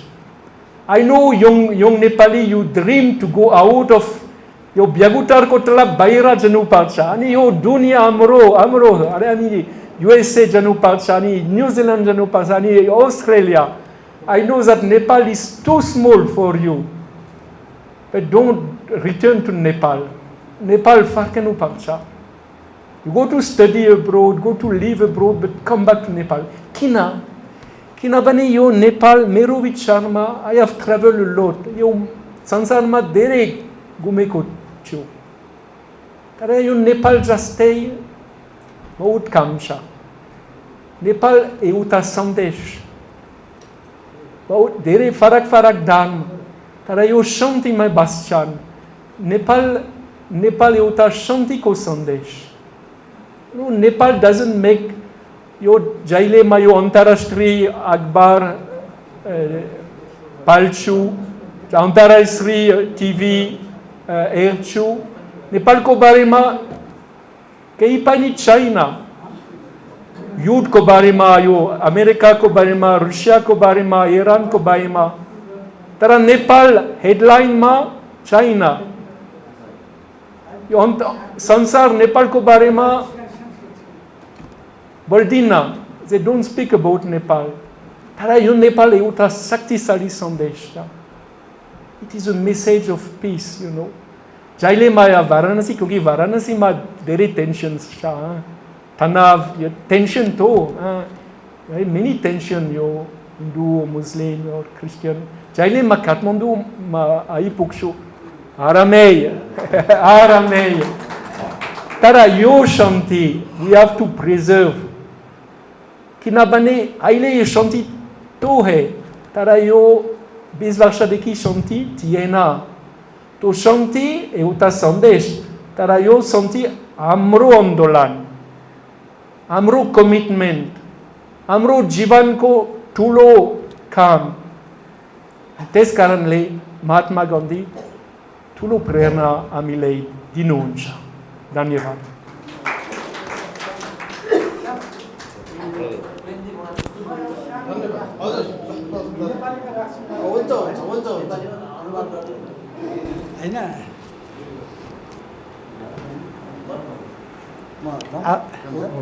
Upendra 1-2 minute बस्नु म धेरै सोध्नलाई होइन.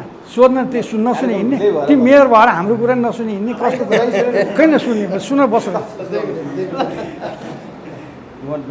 अन्त के यो नेपाल चरखा प्रचारक गान्धी स्मारकले जुन अन्तर्धार्मिक संवाद हजुर माइकबाटै भन ल ठिकै छ. साथी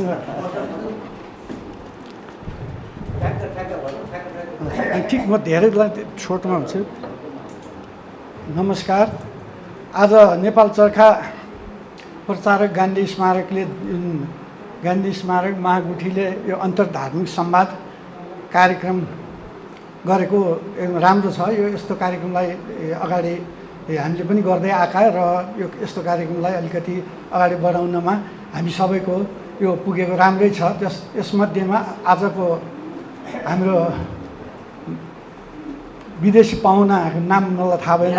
याङजी, हाम्रो मेयरजी, हाम्रो म्याडम लगायत विभिन्न हाम्रो चौलागाईजीले जुन यो कार्यक्रमलाई हामीसम्म ल्याइपुर्याएर एउटा समाजमा केही परिवर्तनको लागि पक्कै पनि ल्याउनु भएको छ होला। र मेरो यसमा क्वेसन यो छ, अब अन्तर्धार्मिक भनिएको छ हुन त अब हामीले गान्धीजी, तुलसीजी, हाम्रो यहाँ तुलसी मेयरजी लगायतको विभिन्न यस्तो महान आत्मा भनिएको छ। महान आत्माहरूले जुन समाजको चाहिँ परिवर्तनको लागि परिवर्तन खोज्दै कसरी यो चाहिँ मानव उसमा जान सकिन्छ, मानवलाई शान्ति उन्मुख गर्न सकिन्छ भन्ने यो कुरो अन्तर्धार्मिक यहाँ यो गान्धी र हाम्रो तुलसी मेयरजी लगायतले मात्रै होइन, यो हजारौँ 5,000 10,000 वर्ष हाम्रो ऋषिमुनिहरूले धेरै यस्तो खालको अध्ययन र यो गरेर पनि तर आउन सकेन। यो हाम्रो जुन किसिमको यो एउटा अहिले समिति बनिएको छ भन्नुभएको छ उहाँले, मैले इङ्ग्लिसमा राम्रो सबै कुरो बुझिनँ, यो होला पनि। तर अन्तर्धार्मिक संवादको सोल्युसन के त? अब एउटा चाहिँ यति मात्रै आफ्नो जीवनी कुरा भन्ने, महात्माजीको भनिदिने, अब अर्कोको मात्रै भनिदिने। अब बाइबलले, कुरानले र चाहिँ तपाईँको हाम्रो वेदको गीता उसले संस्कृतमा लगायतको यो 5,000 सालदेखि आएर जुन किसिमको बनेको यो अन्तर संवादमै सीमित हो नि। आखिर अन्तर संवाद गान्धीजीको भनौँ, हाम्रो बुद्धिस्ट समाजकै पनि लिएर गएर जुन यस्तै अन्तर्धार्मिक चाहिँ संवाद भन्दै धेरै गएको छ। के त कहाँनिर चाहिँ हाम्रो चाहिँ अहिले जुन किसिमले यो भनौँ यो हामीले थाहा पाए अनुसारको यो एसियाभन्दा बाहिरका अहिले चाहिँ मिडिया मार्फतले धेरै कुरा हामीले त थाहा जानकारीमा आएको छ। तर शान्तिको बाटो रोजे त्यो पनि यहाँ त पाइएन। यो जो अहिले अलिकति बुझ्नमा पनि अलिकति भौतिक शिक्षा पाउनेहरूले अलिकति अगाडि बढाएर हामीसम्म यहाँ आइपुग्यो। त्यसमध्ये पनि सबैले यो कुरा बुझ्न राम्रोसँग नसकेर अथवा यसको बुझ्न सक्ने जतिले चलाएको एउटा समन्वय एउटा यो संवादहरूले गरेर पनि चाहिँ यो जुन किसिमको चाहिँ शान्तिको उसमा आउन सकेन भने यो त धेरै 5,000 10,000 वर्ष अगाडि अब हामीले सुनेको हाम्रो शास्त्रले भनेको। हुन त अब यहाँ भौतिक शिक्षाको कारणले सबैको बाइबल, कुरान, अब गुरु ग्रन्थ साहेब लगायतको सबैको अध्ययन छ र त्यसमा चाहिँ अलिकति आफ्नो जीवन त्यसमा गयो। त्यसैको चाहिँ एउटा कुराहरू र त्यसलाई अलिकति त्यो कुरा जस्तो गीताको वेदको कुरामा अलिकति त्यो कुरा जोड्दै अनि आफ्नो तर्क राखेर चाहिँ गएको हो कि त्यो भान चाहिँ मलाई चाहिँ परिरहेछ। किन परिरहेछ त भन्दाखेरि यदि त्यो हो भने त्यसरी त्यतिखेरै लेखिएको बाइबलमा, कुरानमा, वेदमा, गीतामा लेखेकै कुरा अनुसार त जहिले पनि शान्ति नै छ नि त। त्यो त खोइ त। अनि यो अन्तर्संवाद हामीसम्म आइपुग्दा यो पनि सामान्य मान्छेहरूले गर्दाखेरिकोमा यसले पर्याप्त हो त भनेपछि यो जिज्ञासुहरूले तपाईँहरूले जीवन बिताउनुभयो, सङ्घर्ष पनि गर्नुभयो, राजनीतिक रूपमा, सामाजिक रूपमा, आध्यात्मिक रूपमा गरेरै जानुभयो भने यो कुराको खोइ त हामीले कहिले पाएन। यो कुरो विद्वानहरूले अलिकति मैले चाहिँ यसलाई अझ योभन्दा खोजमा छ भने तपाईँहरूलाई मैले यो कुनै प्रचारको गरे होइन, यसलाई चाहिँ अझ रिपिट गर्नु पऱ्यो। बाइबललाई पनि रिपिट राम्रोसँग गर्नु पऱ्यो, कुरानलाई पनि गर्नु पऱ्यो, वेदलाई पनि र हाम्रो चाहिँ गीतालाई पनि रिपिट गरेर तपाईँहरू जानु पऱ्यो। यही छ सोल्युसन, यही छ। त्यो आफ्नो तर्क राखेर होइन, त्यसको जे छ यो चाहिँ नि 5500 वर्ष अगाडि लिपि नागरिक लिपि भन्छ हाम्रो होइन, त्यसको संस्कृत पढिदिनु पऱ्यो, त्यसको चाहिँ नि व्याख्या गरिदिनु पऱ्यो। अनि त्यसको चाहिँ नि सन्तहरू गर्नु पऱ्यो। अब 200-400 वर्ष काम गरेकोले यहाँ लाखौँ वर्ष काम गरेको यहाँ हाम्रो दुर्वासाले चाहिँ यदुवंश खतम पारिदियो भनेर आएको छ। अब कति चाहिँ नि ऊ छ। अब चुडक ऋषिले चाहिँ मानधोज राजाको चाहिँ 74 लाख चाहिँ नि ऊ छेडिकमै गरेर भएको छ। आखिर ऊ पनि जस्ता तस्तै भएको देखिया छ भने यो त अहिलेको यो त अब तपाईँले मैले अब मभन्दा तपाईँहरू जाने बुझा हुनुहुन्छ, अलिकति चाहिँ नि लागि पनि परिरहनु भएको छ, मेरोभन्दा बढी खोज पनि छ। अब यसको त सामान्य कुरा भइगयो नि, यो सामान्य कुरा यसरी बुझाएर हुँदैन। यसको लागि खोज गर्नेले अझ जोड खोज गर्नु पऱ्यो। त्यसको सोल्युसनको लागि यसलाई रिपिट अझ वास्तविक बाइबल पढ्नु पऱ्यो, वास्तविक कुरान पढ्नु पऱ्यो, वास्तविक गुरु ग्रन्थ पढ्नु पऱ्यो, वास्तविक रूपको चाहिँ नि यो चाहिँ वेद पढ्नु पऱ्यो। वेद पढ्ने अलिकति हाम्रो यहाँ हिन्दू समाजमा, हिन्दू समाज भनेको छ, हिन्दू भनेको हिन्दूको पनि के हो भनेर त्यसमा बाहिर कुर्नु पऱ्यो। क्रिस्चियनहरूले पनि त्यो कुरो कहाँनिरको हो भनेर चाहिँ बुझ्नु पऱ्यो र चाहिँ इस्लामहरूले पनि बुझ्नु पऱ्यो। ऊ जाकिर नाइकको आइरहेछ त संसारभरि कोही पनि छैन मभन्दा बढी कोही छैन भने पढे लेखे विद्वान ऊ पनि संस्कृतिदेखि सबै कुरा गर्छ 18 पुराणको व्याख्या गरिदिन्छ। हामीले त यति भन्छौँ 18 पुराण ऋषिहरूको अनुभव भनिदिइसक्यौँ त हामीले 18 पुराण ऋषिहरूको अनुभव हो, त्यो भगवान्को अनुभव होइन। साँच्चीकै भगवान् साँच्चीकै चाहिँ गडको चाहिँ अनुभव हो भने त्यो बाइबलमा लेखेको त्यो चाहिँ नि वेदमा लेखेको अझ वेदले पनि पूर्ण रूपमा भनेको छैन, यो पनि पूर्ण उयो भनेको छैन मेरो बुझाइमा, अझ तपाईँहरू बुझाइमा हुन नि सक्छ त्यो कुराहरू भने यस्तो कुरालाई चाहिँ यहाँ ल्याइदिनु पऱ्यो। नत्र भने यत्तिकै गऱ्यो भने तपाईँको जीवन पनि बित्छ। अब तपाईँ भनेर बाँच्निकन जीवन झन् त्यसै बित्छ, त्यस्तैमा बित्छ। अझ नथुराम गोडसेको त्यो आयो, यदि गान्धीले हे राम भनेर चाहिँ अन्तिममा चाहिँ नि त्यो गरेको राम को हो? किन राम भने? अब दशरथको छोरो रामलाई चाहिँ नि राम त पारिवारिक थिए, राजकाज चलाएकै हो, उनले सबै कुरो गरेकै थियो भनेदेखि कुन रामलाई बोले? त्यो रामको खोजी के गान्धीजीलाई के त्यो एउटा मानव समाजको सिलसिलामा जुन एउटा हाम्रो भारत उसमा चाहिँ जुन जसरी उहाँले एउटा परिवर्तनको लागि खोज्नु केही कुरा बुझ्नु भएको थियो, पूर्ण ज्ञान उहाँमा थिएन। पूर्ण ज्ञान भएको हो भने हे राम भन्नुहुन्थ्यो नि, ए ओ राम यसको मात्रै कुरा सुन्नु, 1 मिनट होइन उत्तरको कुरा 1 मिनट सिद्धि भने तपाईँहरूले म हाम्रो मेयरजीलाई अहिले हतार भएको छ होइन, ठिकै छ काम पनि होला अन्त कार्यक्रम ल सुन। त्यस कारणले मेरो अनुरोध यति छ, मेरो कुनै कसैसँग व्यक्तिगत र केही ऊ पनि होइन र एउटा हाम्रो व्यक्ति भनेको भौतिक शिक्षाले एउटा भौतिक चाहिँ नि उसले हामी सम्पन्न हुन सक्छौँ, आर्थिक रूपले सम्पन्न पनि हुन सक्छौँ, तर त्यो सबै कुरा चाहिँ आफ्नो तर्फ लगेर कुरा गर्न पाइएन। मूल शास्त्र, मूल बाइबल, मूल वेद, मूल गीता र मूल गुरु ग्रन्थ साहिब जसले चाहिँ नि अहिले प्रमाणकै रूपमा पूर्ण परमात्माको चाहिँ नि दर्शन गुरु ग्रन्थ साहिब गुरु नानकजीले चाहिँ नि मैले भेटेर आएको हो यस्तो हो भनेकै छ त। संसारमा भेटेर यस्ता सन्तहरू कतिजना छन्, त्यस्तोको पनि कुरा यहाँ विश्वास दुविधामा भइरहेछ भने यो अवस्थामा हामीले यति पर्याप्त हुँदैन। यो अन्तर्संवाद भने अन्तर्संवादले मात्रै पर्याप्त हुँदैन, अन्तर्संवाद भने यसको मलाई के अलिकति बुझाइदिनु, यति भन्दै मेरो यहीँ राख्छु। धन्यवाद। जो उहाँदेखि आउनुभयो पाहुना, म इङ्ग्लिस अलि नजान्ने भएको भएर मैले भने उहाँले जुन किसिमले गर्दै जानुभयो यो कुरालाई मेरो पनि अब तपाईँले लाग्ने गर्ने कुराहरूमा हाम्रो पनि साथ सहयोग चाहिएमा सम्झिनु होला र हाम्रो प्रेमजीलाई पनि बोल्न दिनुभयो भने धन्यवाद, हाम्रो चौलाजीलाई पनि धन्यवाद भन्दै मेरो त यो विषयमा उहाँले भन्दा हजुर दाइले भन्दा राम्रो होला थोरै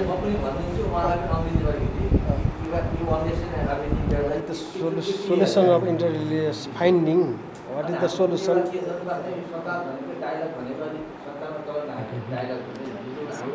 Finished? Just what is the interreligious? It is really a great pleasure to be here this afternoon and to listen Mr. Khan and his very thought-provoking speech. So we should remember him very much, and we will try to apply his thinkings or his ideas for the later development of this institute.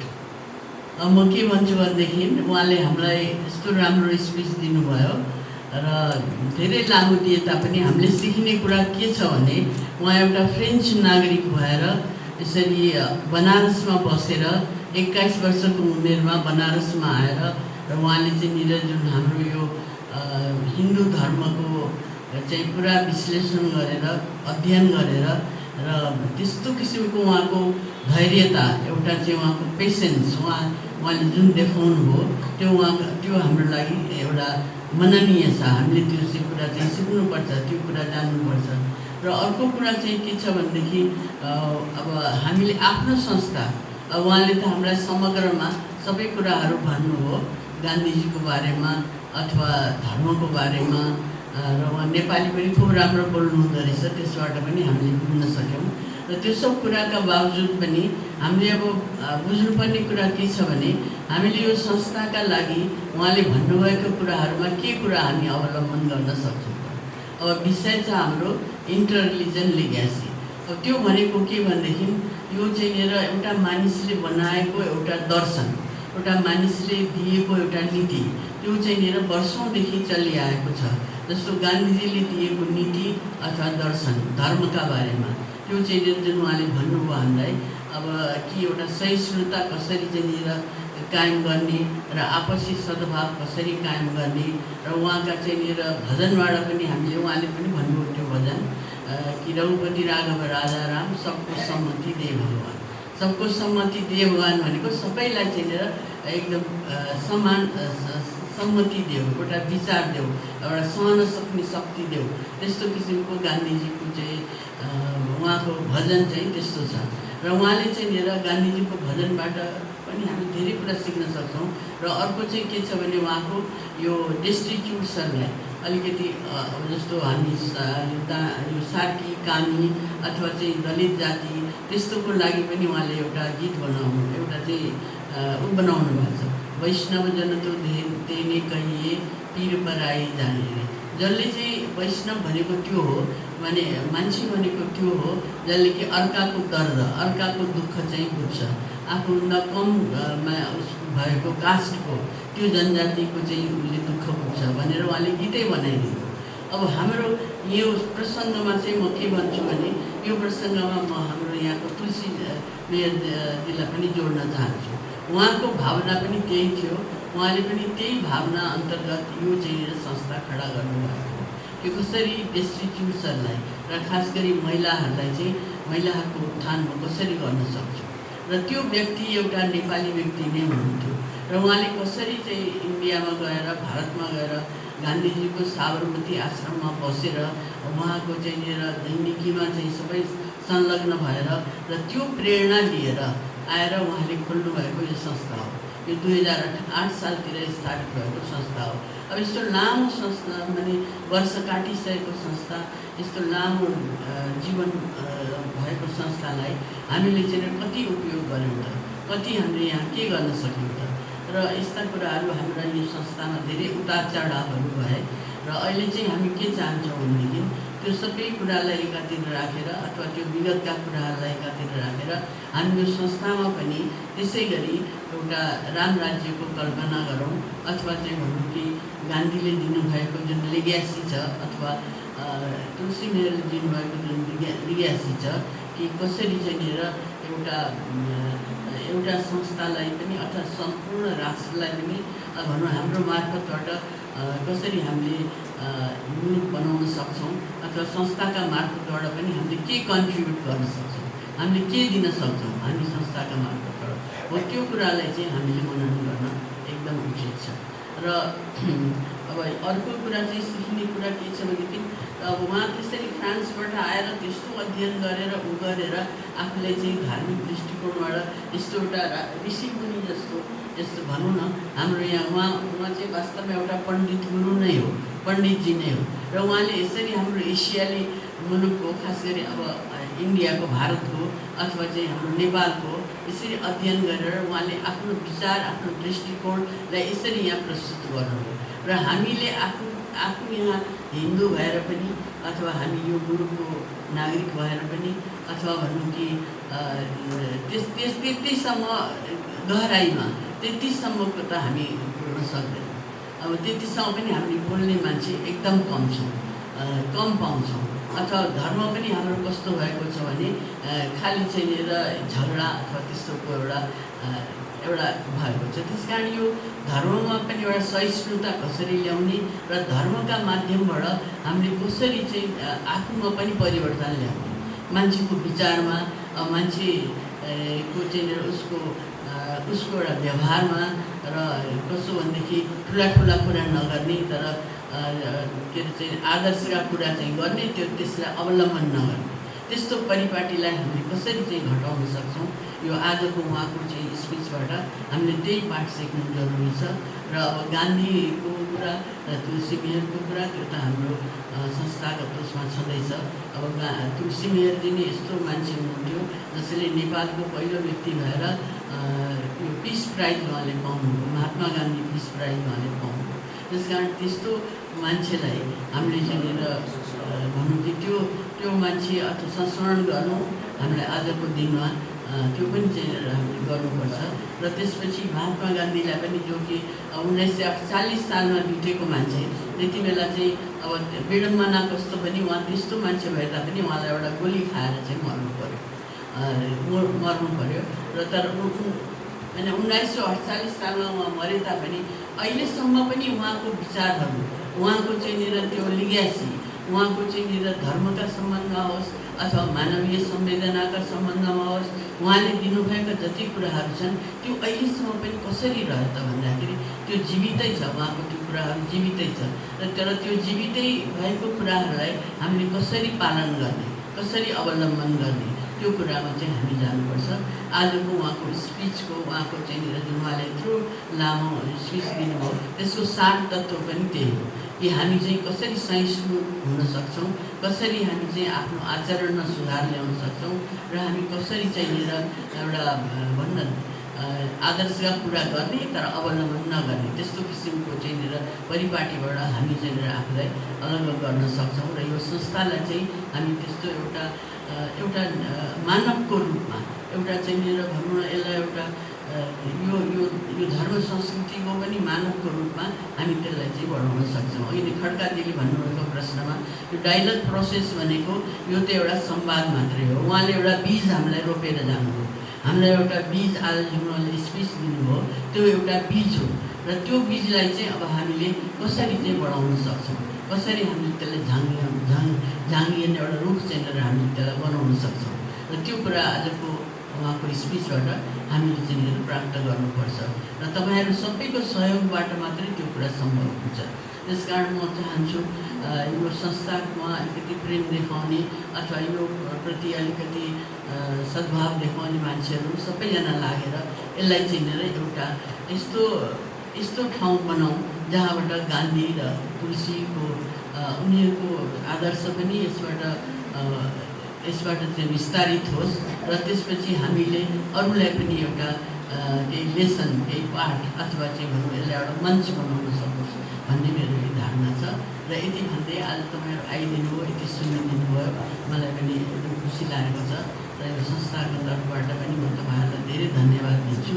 र म त खास धन्यवाद त हाम्रो doctor साहबलाई दिन्छु, हाम्रो चाहिँ doctor साहबहरू पुरोहित, हाम्रो गुरु र उहाँले चाहिँ दिएका चाहिँ वाणीहरू, उहाँले दिएको आवाजहरू अथवा उहाँले दिएको यो आजको सन्देशहरू, त्यसलाई चाहिँ हामीले एउटा मूल मन्त्र मानेर, त्यसलाई एउटा मूल बीज मानेर हामीले चाहिँ संस्थामा पनि त्यही हाम्रो काम गरौँ भन्ने मेरो मनसाय छ। र आजको लागि यति नै, धन्यवाद।